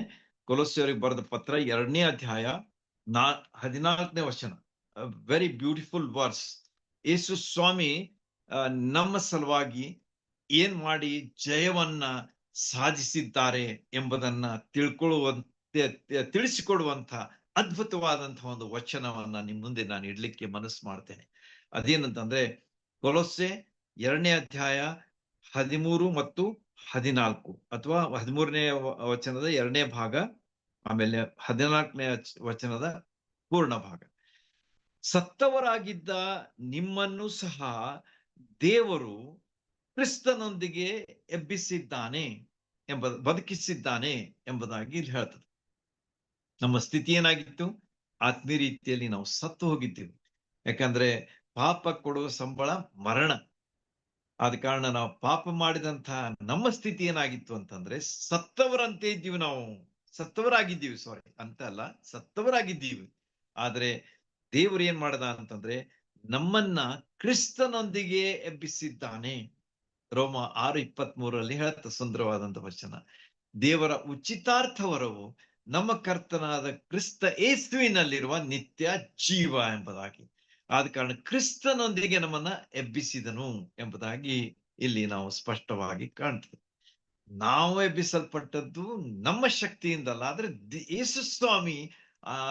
ಯೇಸು ಸ್ವಾಮಿಯ ಶಕ್ತಿಯ ಮೂಲಕವಾಗಿ ನಾವು ಎಬ್ಬಿಸಲ್ಪಟ್ಟಿದ್ದೇವೆ. ಪುನರುತ್ಥಾನದ ಶಕ್ತಿಯಿಂದ ನಾವು ಎಬ್ಬಿಸಲ್ಪಟ್ಟಿದ್ದೇವೆ. ಮುಂದೆ ಏನಾಗ್ತದೆ ನೋಡ್ರಿ, ಇಲ್ಲಿ 4 ವಿಚಾರಗಳನ್ನ ನಾವು ನೋಡ್ತೇವೆ. ಲಕ್ಷ್ಯ ಕೊಟ್ಟು ಕೇಳ್ರಿ, ನೆನಪಿಟ್ಕೊಳ್ರಿ, ನಮ್ಮ ಜೀವನದಲ್ಲಿ ಎಷ್ಟು ಅದ್ಭುತಗಳನ್ನ ದೇವರು ಯೇಸು ಸ್ವಾಮಿಯ ಮೂಲಕ, ಕ್ರೂಜೆ ಮರಣದ ಮೂಲಕ ಮಾಡಿದ್ದಾನೆ ಎಂಬುದು ನಮಗೆ ತಿಳಿದು ಬರ್ತದೆ. ಮೊದಲನೇದಾಗಿ ಆತನು ನಮ್ಮ ಅಪರಾಧಗಳನ್ನೆಲ್ಲ ಕ್ಷಮಿಸಿದನು. ಯೇಸು ಸ್ವಾಮಿ ಆ ಶಿಲುಬೆ ಮೇಲೆ ತನ್ನ ಪ್ರಾಣ ಕೊಟ್ಟಾಗ ನಮ್ಮ ಶಿಕ್ಷೆನ ಆತನು ಆ ಶಿಲುಬೆ ಮೇಲೆ ಅನುಭವಿಸಿ ತೀರಿಸಿದ ಕಾರಣ ನಮಗೇನ್ ಸಿಕ್ಕಿದೆ ಅಂತಂದ್ರೆ ಕ್ಷಮಾಪಣೆ ಸಿಕ್ಕಿದೆ. ಕ್ಷಮಾಪಣೆ ಹಾಗೆ ಸಿಕ್ಕಿಲ್ಲ ನಮಗ. It is not something we have got it easily. ಯೇಸು ಸ್ವಾಮಿ ತಮ್ಮ ಪ್ರಾಣ ಕೊಡ್ಬೇಕಾಯ್ತು, ತಮ್ಮ ರಕ್ತ ಸುರಿಸಬೇಕಾಯ್ತು. ಆಗ ನಮಗೆ ಕ್ಷಮಾಪಣೆ ಸಿಕ್ಕಿದೆ. ಆದ ಕಾರಣ ಕ್ಷಮಾಪಣೆಯನ್ನ ನಾವು ಹೊಂದಿದವರಾಗಿ ಯಾವ ರೀತಿಯಾಗಿ ನಾವು ಯೇಸು ಸ್ವಾಮಿಯವರಿಗೆ ಯೋಗ್ಯರಾಗಿ ಜೀವಿಸಬೇಕು, ಆತನನ್ನ ತಿರುಗಿ ನಾವು ಆತನನ್ನು ಹಿಂಸಿಸುವಂತ ಸ್ಥಿತಿ ನಮ್ದು ಆಗಿರಬಾರದು ಎಂಬುದು ನಮ್ಮ ಮುಂದಿರ್ತಕ್ಕಂಥ ಒಂದು ಪಾಠ. ಎರಡನೇದಾಗಿ ನಾವೇನ್ ನೋಡ್ತೀವಿ ಅಂತಂದ್ರೆ, ನಮ್ಮ ಮೇಲೆ ದೋಷಾರೋಪಣೆ ಮಾಡಿದಂತ ಆಜ್ಞಾರೂಪವಾಗಿದ್ದಂತ ಪತ್ರವನ್ನ ಕೆಡಿಸಿದನು. ಕ್ರೂಜೆ ಮೇಲೆ ನಮ್ಮ ವಿರುದ್ಧವಾಗಿ ಒಂದು ದೋಷಾರೋಪಣೆ, FIR ಅಂತ ಹೇಳ್ತಾರಲ್ಲ, ಫಸ್ಟ್ ಇನ್ಫಾರ್ಮೇಶನ್ ರಿಪೋರ್ಟ್. ಆಮೇಲೆ ಏನಾಗ್ತದೆ, ಮತ್ತೊಂದು FIR ಮಾಡಿದ್ಮೇಲೆ ಮತ್ತೊಂದು ಇದನ್ನು ತಯಾರು ಮಾಡ್ತಾರ, ಚಾರ್ಜ್ ಶೀಟ್ ಅಂತ ಹೇಳ್ತಾರಲ್ಲ. ಆ ಚಾರ್ಜ್ ಶೀಟ್ ಸಹ ನಮ್ಮ ವಿರುದ್ಧವಾಗಿ ಇದ್ದದ್ದನ್ನ ಯೇಸು ಸ್ವಾಮಿ ಏನ್ ಮಾಡಿದ್ರು ಅಂತಂದ್ರೆ, ಆ ಶಿಲುಬೆಗೆ ಜಡಿದು ಇಲ್ಲದಂತೆ ಮಾಡಿದ್ರು ಅಂತ. ಆ ಶಿಲುಬೆ ಮೇಲೆ ಹಾಕಿ ಅದನ್ನ ಅಲ್ಲಿ ಪಡೆದ್ ಬಿಟ್ರ ಅದನ್ನ. ಅಂದ್ರೆ ಏನ್ ಹೇಳಿದ್ರು ಅಂತಂದ್ರೆ, ನಾನು ಈ ಎಲ್ಲಾ ವಿಷಯಗಳಿಗಾಗಿ ಶಿಕ್ಷೆಯನ್ನು ಅನುಭವಿಸಿ ತೀರಿಸಿದ ಕಾರಣ ಈ ಒಂದು ಚಾರ್ಜ್ ಶೀಟಿಗೆ ಯಾವ ಮಹತ್ವ ಇಲ್ಲ ಇದನ್ನು ಅಂತ ಹೇಳಿ ಅಲ್ಲಿ ಯೇಸು ಸ್ವಾಮಿ ಅದನ್ನ ಶಿಲುಬೆಗೆ ಜಡಿದ್ರು, ಇಲ್ಲದಂತಾಗಿ ಮಾಡಿದ್ರು ಎಂಬುದಾಗಿ ಅಲ್ಲಿ ಹೇಳಲಾಗಿದೆ. ಮೂರನೇದಾಗಿ, ಆತನು ದೊರೆತನವನ್ನು, ಅಧಿಕಾರಿಗಳನ್ನು ನಿರಾಯುಧರನ್ನಾಗಿ ಮಾಡಿದನು ಎಂಬುದಾಗಿ. ಅಂದ್ರೆ ನಮ್ಮ ವಿರುದ್ಧ ಯಾರ್ಯಾರಿದ್ರು ಅವ್ರನ್ನೆಲ್ಲ ಆತನು ನಿರಾಯುಧರನ್ನಾಗಿ ಮಾಡದ ಎಂಬುದಾಗಿ ಅಲ್ಲಿ ನಾವು ನೋಡ್ತೇವೆ. ನೋಡ್ರಿ, ಯೇಸು ಸ್ವಾಮಿಯ ಶಿಲುಬೆಯ ಮರಣ ಅಂತಂದ್ರೆ ಎಷ್ಟು ಅದರಲ್ಲಿ ಇದೆ ಎಂಬುದನ್ನ ನಾವು ತಿಳ್ಕೊಂಡಿರ್ಬೇಕು. ಯೇಸು ಸ್ವಾಮಿ ಶಿಲುಬೆ ಮೇಲೆ ತಮ್ಮ ಪ್ರಾಣ ಕೊಟ್ಟರು, ರಕ್ತ ಸುರಿಸಿದ್ರು ಅಷ್ಟ ಅಲ್ಲ, ಅದ್ರೊಳಗಿರ್ತಕ್ಕಂಥ ಅರ್ಥ ಎಷ್ಟಿದೆ, ಏನೇನು ಮಾಡಿದ್ರು, ಏನೇನು ಆಯ್ತು ಎಂಬುದನ್ನು ನಾವು ತಿಳ್ಕೊಳ್ಬೇಕಾದದ್ದು ಸಹ ಅಷ್ಟೇ ಮಹತ್ವದ್ದು. ನಾಲ್ಕನೇದಾಗಿ ನಾವು ಏನ್ ನೋಡ್ತೀವಿ ಅಂತಂದ್ರೆ, ಜಯೋತ್ಸವ ಮಾಡುತ್ತಾನೋ ಎಂಬಂತೆ ಶಿಲುಬೆ ಮೇಲೆ ಅವುಗಳನ್ನ ಜಯಿಸಲ್ಪಟ್ಟವನಾಗಿ ಮೆರೆಸುತ್ತಾ ತೋರಿಸಿದನು ಎಂಬುದಾಗಿ ಇಲ್ಲಿ ಹೇಳಲಾಗಿದೆ. ಯೇಸು ಸ್ವಾಮಿಯ ಜಯ ಅಲ್ಲಿ ನಮಗೆ ಕಂಡು ಬರ್ತದೆ. ಆತರ ಏನ್ ಮಾಡಿದಂತ, ಜಯೋತ್ಸವ ಮಾಡ್ತಾನೆ ಎಂಬಂತೆ ಶಿಲುಬೆ ಮೇಲೆ ಅವುಗಳನ್ನು ಜಯಿಸಲ್ಪಟ್ಟವುಗಳಾಗಿ ಮೆರೆಸುತ್ತಾ ತೋರಿಸಿದನು ಎಂಬುದಾಗಿ ನಮಗ ಇಲ್ಲಿ ಹೇಳಲ್ಪಟ್ಟಿದೆ. ಹೀಗೆ ಯೇಸು ಸ್ವಾಮಿ ಮಾಡಿದಂತ ಅದ್ಭುತವಾದಂತಹ ಒಂದು ಜಯದ ಕೆಲಸ ಶಿಲುಬೆ ಮೇಲೆ ನಾವು ತಿಳ್ಕೊಂಡು ಆತನಿಗೆ ಯೋಗ್ಯರಾಗಿ ಜೀವಿಸಬೇಕಾದದ್ದು, ಆತನ ಜಯದಲ್ಲಿ ನಾವು ಯಾವಾಗಲೂ ಪಾಲುಗಾರರಾಗಿ ಮುಂದೆ ಹೋಗ್ಬೇಕಾದದ್ದು ಬಹಳ ಅವಶ್ಯ ಅಂತ ಹೇಳಿ ನಮಗ ಈ ಭಾಗ ತಿಳಿಸಿಕೊಡ್ತದೆ. ಹೀಗೆ ನಾವು ಮುರಿದ ಮನಸ್ಸಿನಿಂದ, ದೇವರ ವಾಕ್ಯದ ಸಾಕ್ಷಿಯಿಂದ, ಯೇಸು ಕ್ರಿಸ್ತರ ಬೆಳಕನ್ನು ನಮ್ಮ ಹೃದಯದೊಳಗೆ ನಾವು ತುಂಬಿಕೊಂಡವರಾಗಿ, ದೇವರ ಮೇಲೆ ನಾವು ಸ್ಮರಿಸುವಂಥವ್ರು, ಆತನನ್ನ ಸ್ಮರಿಸುತ್ತಾ ಜಯದಿಂದ ಜಯಕ್ಕೆ ನಾವು ಹೋಗುತ್ತಾ ಆತನ ಮಹಿಮೆಗಾಗಿ ನಾವು ಬಾಳುವುದಕ್ಕೆ ದೇವರು ನಮ್ಮೆಲ್ಲರಿಗೆ ಸಹಾಯ ಮಾಡಲಿ. ದೇವರ ನಾಮಕ್ಕೆ ಸ್ತೋತ್ರವಾಗಿ. ದೇವರೇ, ನಿನ್ನ ಪರಿಶುದ್ಧ ನಾಮಕ್ಕೆ ನಾವು ಸ್ತೋತ್ರ ಹೇಳುವುದರೊಂದಿಗೆ ನಮ್ಮನ್ನು ನಾವು ಸ್ವಾಮಿ ನಿನ್ನ ಪಾದ ಸನ್ನಿಧಾನದಲ್ಲಿ ಕುಗ್ಗಿದ ಮನಸ್ಸುಳ್ಳವರಾಗಿ ಸ್ವಾಮಿ ನಿನ್ನ ಬಳಿಗೆ ಬರುವಂತಹ ಒಂದು ಸೌಭಾಗ್ಯವನ್ನು ನಮಗೆಲ್ಲರಿಗೆ ಕೊಟ್ಟಿದೆಯ ಪಾದಕ್ಕಾಗಿ ಸ್ತೋತ್ರ ಹೇಳ್ತೇವೆ ಸ್ವಾಮಿ. ಪ್ರೀತಿಯುಳ್ಳ ತಂದೆಯಾದ ದೇವರೇ, ನಿನ್ನನ್ನು ಅಪ್ಪ ಎಂಬುದಾಗಿ ಕರೆಯುವುದಕ್ಕೆ ನಮ್ಮೆಲ್ಲರಿಗೂ ನೀನು ಅಪ್ಪಣೆಯನ್ನು ಕೊಟ್ಟಿದ್ದಕ್ಕಾಗಿಯೂ ಸಹ ನಾವು ನಿನಗೆ ಸ್ತೋತ್ರ ಹೇಳ್ತೇವೆ. ಮಾತ್ರವಲ್ಲ ತಂದೆಯಾದ ದೇವರೇ, ನಿನ್ನ ವಾಕ್ಯಗಳನ್ನು ಕೇಳುವುದರ ಮೂಲಕ ಸ್ವಾಮಿ ಅವುಗಳನ್ನು ನಾವು ಅರಿತವರಾಗಿ ನಮ್ಮ ಜೀವಿತದಲ್ಲಿ ಅಳವಡಿಸಿಕೊಂಡವರಾಗಿ ನಮ್ಮ ಜೀವಿತದುದ್ದಕ್ಕೂ ಸ್ವಾಮಿ ಅವುಗಳನ್ನು ನಮ್ಮ ದಾರಿಯ ದೀಪವಾಗಿ ಸ್ವಾಮಿ ನಾವು ಇಟ್ಟುಕೊಂಡವರಾಗಿ ಅನೇಕರಿಗೆ ಬೆಳಕಾಗುವಂತಹ ಒಂದು ಜೀವಿತವನ್ನು ಮಾಡ್ಲಿಕ್ಕಾಗುವಂತೆ ನಮ್ಮೆಲ್ಲರೂ ನೀನು ಆಶೀರ್ವದಿಸಬೇಕಾಗಿ ನಾವು ಬೇಡಿಕೊಳ್ಳುತ್ತೇವೆ. ತಂದೆಯಾದ ದೇವರೇ, ಈ ಸಾಯಂಕಾಲದ ಸಮಯದಲ್ಲಿ ನಮ್ಮನ್ನು ಒಟ್ಟಾಗಿ ಸೇರಿಸಿ ಒಂದೇ ಮನಸ್ಸಿನಿಂದ ಸ್ವಾಮಿ ನಿನ್ನ ಸನ್ನಿಧಾನಕ್ಕೆ ಬರುವಂತ ದೊಡ್ಡ ಸೌಭಾಗ್ಯವನ್ನು ಕೊಟ್ಟಿದೆಯಪ್ಪ, ಅದಕ್ಕಾಗಿ ನಾವು ನಿನಗೆ ಸ್ತೋತ್ರ ಹೇಳ್ತೇವೆ ಸ್ವಾಮಿ. ನೀನು ಕೊಟ್ಟಂತ ವಾಕ್ಯಗಳಿಗಾಗಿ ನಾವು ಸ್ತೋತ್ರಗಳನ್ನು ಹೇಳುವರಾಗಿದ್ದೇವೆ. ಹೌದು ತಂದೆಯಾದ ದೇವರೇ, ಕುಗ್ಗಿದ ಮನಸ್ಸೇ ನಿನಗೆ ಇಷ್ಟವಾದ ಯಜ್ಞವಾಗಿದೆ ಸ್ವಾಮಿ. ನಮ್ಮನ್ನು ನಾವು ತಗ್ಗಿಸಿಕೊಂಡವರಾಗಿ ದೀನತೆಯಿಂದ ನಿನ್ನನ್ನು ನಾವು ಸ್ವೀಕರಿಸಿದವರಾಗಿ ಸ್ವಾಮಿ ನಿನ್ನ ಬಳಿಗೆ ಬರ್ಲಿಕ್ಕಾಗುವಂತೆ ನಮ್ಮೆಲ್ಲರಿಗೆ ಮನಸ್ಸನ್ನು ಕೊಡಬೇಕಾಗಿ ನಾವು ಬೇಡಿಕೊಳ್ಳುತ್ತೇವೆ. ನಾವು ಬಲಹೀನರಾಗಿದ್ದೇವೆ ಎಂಬುದಾಗಿ ನಿನ್ನ ಮುಂದೆ ಒಪ್ಪಿಕೊಳ್ತೇವಪ್ಪ ಸ್ವಾಮಿ. ನಮಗೆ ಬಲ ಸಾಲುವುದಿಲ್ಲ ತಂದೆಯ ದೇವರೇ. ನಿನ್ನ ಆತ್ಮನ ಸಹಾಯವನ್ನು ಪ್ರತಿಯೊಬ್ಬೊಬ್ಬರಿಗೂ ನೀನು ಆಶೀರ್ವದಿಸಿ ನಡೆಸಬೇಕಾಗಿ ನಾವು ಬೇಡಿಕೊಳ್ಳೋರಾಗಿದ್ದೇವೆ. ಅನೇಕ ವಿಚಾರಗಳನ್ನು ನಾವು ತಿಳಿದುಕೊಂಡಿರುವಾಗ ಸ್ವಾಮಿ, ಆ ವಾಕ್ಯಗಳು ಸ್ವಾಮಿ ನಮ್ಮೆಲ್ಲರ ಹೃದಯಗಳಲ್ಲಿ ಕೊನೆಯವರೆಗೂ ಇರ್ಲಿಕ್ಕಾಗುವಂತೆ ನೀನು ಸಹಾಯ ಮಾಡು ಸ್ವಾಮಿ.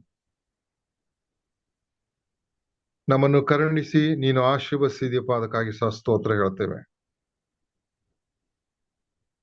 ಮತ್ತು ಇವತ್ತು ನಾವು ಈ ರೀತಿಯಾಗಿ ಇರುವುದು ಅದು ಕೇವಲ ನಿನ್ನ ಕೃಪೆ ಎಂಬುದಾಗಿ ನಾವು ನಂಬುತ್ತೇವೆ ಸ್ವಾಮಿ. ಹೌದು ತಂದೆಯ ದೇವರೇ, ಒಂದು ವೇಳೆ ನೀನು ನಮ್ಮೊಟ್ಟಿಗೆ ಇರದೇ ಹೋಗಿದ್ದರೆ ಸ್ವಾಮಿ, ನಾವು ಸಹ ಜೀವಿತರ ಪಟ್ಟಿಯಲ್ಲಿ ನಾವು ಇರುತ್ತಿರಲಿಲ್ಲ ಸ್ವಾಮಿ. ಹೌದು, ನಮ್ಮನ್ನು ಯಾವುದೋ ಒಂದು ಉದ್ದೇಶಕ್ಕಾಗಿ ಇನ್ನು ನಮ್ಮನ್ನು ಇಟ್ಟಿದೆಯಪ್ಪ, ಅದನ್ನು ನಾವು ಅರಿತುಕೊಳ್ಳಿಕ್ಕಾಗುವಂತೆ ನಮ್ಮೆಲ್ಲರಿಗೆ ನೀನು ಸಹಾಯ ಮಾಡು. ನಮ್ಮ ಜೀವಿತದಲ್ಲಿ ನೀನು ಕೊಡ ಮಾಡಿದಂತ ಆ ಕೃಪಾ ಸಮಯವನ್ನು ಸ್ವಾಮಿ ನಾವು ವ್ಯರ್ಥವಾಗಿ ಕಳೆಯದೆ ಅದರ ಅವಶ್ಯಕತೆಯನ್ನು ನಾವು ಪ್ರತಿಯೊಬ್ಬೊಬ್ಬರು ಅರಿತುಕೊಂಡವರಾಗಿ ಸದುಪಯೋಗ ಪಡಿಸಿಕೊಳ್ಳಿಕ್ಕಾಗುವಂತೆ ನಿನ್ನನ್ನು ಕಂಡುಕೊಂಡವರಾಗಿ ಸ್ವಾಮಿ ನಿನ್ನ ಬಳಿಗೆ ಬರ್ಲಿಕ್ಕಾಗುವಂತೆ ನಮ್ಮೆಲ್ಲರಿಗೆ ನೀನು ಆಶೀರ್ವದಿಸಿ ನಡೆಸಬೇಕಾಗಿ ನಾವು ಬೇಡಿಕೊಳ್ಳುತ್ತೇವೆ. ನಿನ್ನ ಮುಂದೆ ತಲೆ ಬಾಗಿರುವಂತಹ ಪ್ರತಿಯೊಬ್ಬೊಬ್ಬರಿಗಾಗಿ ನಾವು ಬೇಡಿಕೊಳ್ಳುತ್ತೇವೆ. ಎಲ್ಲ ಕುಟುಂಬಗಳು ನೀನು ಆಶೀರ್ವದಿಸುತ್ತಾ ಬಂದಿದ್ದೀವಿ ಸ್ವಾಮಿ, ಅದಕ್ಕಾಗಿ ಸ್ತೋತ್ರ. ಅವರಿಗಿರುವಂತಹ ಎಲ್ಲ ಕುಂದುಕೊರತೆಗಳನ್ನು ನೀನು ಬಲ್ಲಾತನಾಗಿದ್ದೀ ಸ್ವಾಮಿ. ನಿನ್ನ ಚಿತ್ತದ ಮೇರೆಗೆ ಪ್ರತಿಯೊಂದನ್ನು ನೀನು ಬಗೆಹರಿಸಬೇಕಾಗಿ ನಾವು ಬೇಡಿಕೊಳ್ಳೋರಾಗಿದ್ದೇವೆ. ದಿನದಿಂದ ದಿನಕ್ಕೆ ಆತ್ಮಿಕ ಅಭಿವೃದ್ಧಿ ಅಲ್ಲಿ ಕಾಣ್ಲಿಕ್ಕಾಗುವಂತೆ ನೀನು ಆಶೀರ್ವದಿಸಿ ನಡೆಸು ಸ್ವಾಮಿ. ನಿನ್ನ ಮಕ್ಕಳಾಗಿ ನಾವು ಜೀವಿಸ್ಲಿಕ್ಕಾಗುವಂತೆ ನೀನು ಸಹಾಯ ಮಾಡು. ಬರಿದಾದ ಪಾತ್ರೆಗಳಂತಿರುವ ನಮ್ಮ ಹೃದಯಗಳಲ್ಲಿ ಸ್ವಾಮಿ ಜೀವವುಳ್ಳ ವಾಕ್ಯಗಳನ್ನು ತುಂಬುವಂತ ಕೆಲಸದಲ್ಲಿ ಮಗ್ನರಾಗಿರುವಂತ ನಮ್ಮ ಪ್ರೀತಿಯ ಪಾಸ್ಟರ್ ಆದ ಸಲ್ಮೋನ್ ಅಯ್ಯನವರಿಗಾಗಿ ನಾವು ಬೇಡಿಕೊಳ್ಳೋರಾಗಿದ್ದೇವೆ. ಹೌದು ಸ್ವಾಮಿ, ಅವರ ಮೂಲಕ ಎಷ್ಟೋ ಅದ್ಭುತವಾದ ಕಾರ್ಯಗಳನ್ನು ನೀನು ಮಾಡ್ತಾ ಇದೆಯಪ್ಪ, ಅದಕ್ಕಾಗಿ ಸ್ತೋತ್ರ ಸ್ವಾಮಿ. ಅವರೆಲ್ಲ ಸೇವಾ ಕಾರ್ಯಗಳನ್ನು ನೀನು ಆಶೀರ್ವದಿಸು. ಮುಂದಿನ ದಿನಗಳಲ್ಲಿ ಇನ್ನೂ ಹೆಚ್ಚು ಫಲದಾಯಕವಾದಂತಹ ಸೇವೆ ಆಗ್ಲಿಕ್ಕಾಗುವಂತೆ ಅನೇಕರ ಆತ್ಮಗಳು ಸ್ವಾಮಿ ನಿನ್ನ ಬಳಿಗೆ ಬರ್ಲಿಕ್ಕಾಗುವಂತೆ ನೀನು ಆಶೀರ್ವದಿಸಿ ನಡೆಸಬೇಕಾಗಿ ನಾವು ಬೇಡಿಕೊಳ್ತೇವೆ. ಅವರನ್ನು ಇನ್ನೂ ಹೆಚ್ಚಾಗಿ ಆಶೀರ್ವದಿಸಿ ನಡೆಸು. ಅದೇ ರೀತಿಯಾಗಿ ಸ್ವಾಮಿ ನಮಗೆ ಎಳೆ ಎಳೆಯಾಗಿ ಬಿಚ್ಚಿ ನಿನ್ನ ವಾಕ್ಯದ ಅರ್ಥವನ್ನು ಮಾಡಿಕೊಡ್ತಿರುವಂತ ಸಹೋದರ ಸುರೇಶ್ ಬೆಳ್ಳಿಕಟ್ಟಿಯವರಿಗಾಗಿ ಸಹ ಬೇಡಿಕೊಳ್ತೇವೆ ಸ್ವಾಮಿ. ಅವರ ಜೀವಿತದುದ್ದಕ್ಕೂ ಸ್ವಾಮಿ ನೀನು ಇದ್ದುಕೊಂಡು ನಿನ್ನ ವಾಕ್ಯದ ಅರ್ಥಗಳನ್ನು ಸ್ವಾಮಿ ಅವರಿಗೆ ಕೊಡುವುದರ ಮೂಲಕ ಇನ್ನೂ ಅನೇಕ ಆತ್ಮಗಳಿಗೆ ನಿನ್ನ ವಾಕ್ಯಗಳನ್ನು ಅವರು ಮುಟ್ಟಿಸಲಿಕ್ಕಾಗುವಂತೆ ನೀನು ಆಶೀರ್ವದಿಸಿ ನಡೆಸಬೇಕಾಗಿ ನಾವು ಬೇಡಿಕೊಳ್ತೇವೆ ಸ್ವಾಮಿ. ನೀನು ಕೊಟ್ಟಂತಹ ಕರ್ತವ್ಯವನ್ನು ನಿಭಾಯಿಸುತ್ತಾ ಇರುವಾಗ ಅವರನ್ನು ಇನ್ನೂ ಮುಂದಿನ ದಿನಗಳಲ್ಲಿ ಹೆಚ್ಚಾಗಿ ನೀನು ಆಶೀರ್ವದಿಸಿ ನಡೆಸು ತಂದೆ ಆ ದೇವರೇ. ನಮ್ಮಲ್ಲಿ ಯಾರಿಗೂ ನೀನು ದೂರವಾದವನಲ್ಲ. ನಮ್ಮ ಪಾಪಗಳೇ ನಮ್ಮನ್ನು ನಿನ್ನಿಂದ ದೂರವಾಗಿ ಇಟ್ಟಿವಪ್ಪ ಸ್ವಾಮಿ. ಕುರಿ ಹಿಂಡಿನಲ್ಲಿರುವ ಕುರಿಗಿಂತಲೂ ಮಾರ್ಗ ತಪ್ಪಿದ ಕುರಿಗೆ ನೀನು ಬಹಳಷ್ಟು ಕಾಳಜಿ ಮಾಡುವಂತ ತಂದೆಯಾಗಿದ್ದೀಪ, ಅದಕ್ಕಾಗಿ ನಾವು ನಿನಗೆ ಸ್ತೋತ್ರ ಹೇಳೋರಾಗಿದ್ದೇವೆ. ನಾವು ಮೊದಲು ನಿನ್ನನ್ನು ಪ್ರೀತಿಸಲಿಲ್ಲ, ಆದರೆ ನೀನು ನಮ್ಮನ್ನು ಪ್ರೀತಿ ಮಾಡಿದೆಯಲ್ಲಪ್ಪ ಸ್ವಾಮಿ, ಅದಕ್ಕಾಗಿ ನಾವು ಸ್ತೋತ್ರ ಹೇಳುತ್ತೇವೆ ಸ್ವಾಮಿ. ನೀನು ಎಲ್ಲ ಮಾಡಿದ ಉಪಕಾರಗಳನ್ನು ನಾವು ನೋಡುವಾಗ ಸ್ವಾಮಿ ನಾವು ಏನು ಕೊಟ್ಟರೂ ಅದು ಕಡಿಮೆ ಎಂಬುದಾಗಿ ನಾವು ನೋಡ್ತೇವೆ ಸ್ವಾಮಿ. ತಂದೆ ಆ ದೇವರೇ, ನಮ್ಮನ್ನೇ ನಾವು ನಿನಗೆ ಸಜೀವ ಯಜ್ಞಗಳನ್ನಾಗಿ ಅರ್ಪಿಸುವಂತ ಮನಸ್ಸನ್ನು ನಮ್ಮೆಲ್ಲರಿಗೂ ಈ ರಾತ್ರಿ ಕೊಟ್ಟು ನಡೆಸಬೇಕಾಗಿ ಕ್ರಿಸ್ತ ಯೇಸುವಿನ ಒಂದೇ ದಿವ್ಯವಾದ ಮುದ್ದು ನಾಮದಲ್ಲಿ ಬೇಡಿ ಹೊಂದಿದ್ದೇನೆ ಸ್ವಾಮಿ. ಆಮೇಲೆ ಶಾಂತಿದಾಯಕನಾದ ದೇವರು ತಾನೇ ನಮ್ಮನ್ನು ಪರಿಪೂರ್ಣವಾಗಿ ಪವಿತ್ರ ಮಾಡಲಿ. ನಮ್ಮ ಕರ್ತನಾದ ಯೇಸು ಕ್ರಿಸ್ತನ ಪ್ರತ್ಯಕ್ಷನಾಗುವಾಗ ನಮ್ಮ ಶರಾತ್ಮ ಪ್ರಾಣಗಳು ದೋಷಗಳು ಪರಿಪೂರ್ಣವಾಗಿ ಕಾಣಿಸುವಂತೆ ಕಾಪಾಡಲ್ಪಡಲಿ. ಅದ್ಭುತ ಕರ್ತನೆ ಸರ್ವಸೃಷ್ಟಿ ನಾಯಕನೇ, ಯುದ್ಧ ಶೂರನೇ, ಜೀವಿಸುವ ರಕ್ಷಕನೇ, ಜಯ ಕೊಡುವ ದೇವರಿಗೆ ಕೋಟಿ ಕೋಟಿ ಸ್ತೋತ್ರ. ಜೀವ ನೀಡುವ ಯೇಸುರಾಜನಿಗೆ ಎಂದೆಂದಿಗೂ ಸ್ತೋತ್ರ. ಹಲ್ಲೆಲೂಯ ಹಲ್ಲೆಲೂಯ ಹಾಡುವೆ, ಆನಂದ ಧ್ವನಿಯಿಂದ ಹೊಗಳುವೆ. ಜಯ ಕೊಡುವ ದೇವರಿಗೆ ಕೋಟಿ ಕೋಟಿ ಸ್ತೋತ್ರ. ಜೀವ ನೀಡುವ ಯೇಸುರಾಜನಿಗೆ ಎಂದೆಂದಿಗೂ ಸ್ತೋತ್ರ. ಆಮೆನ್.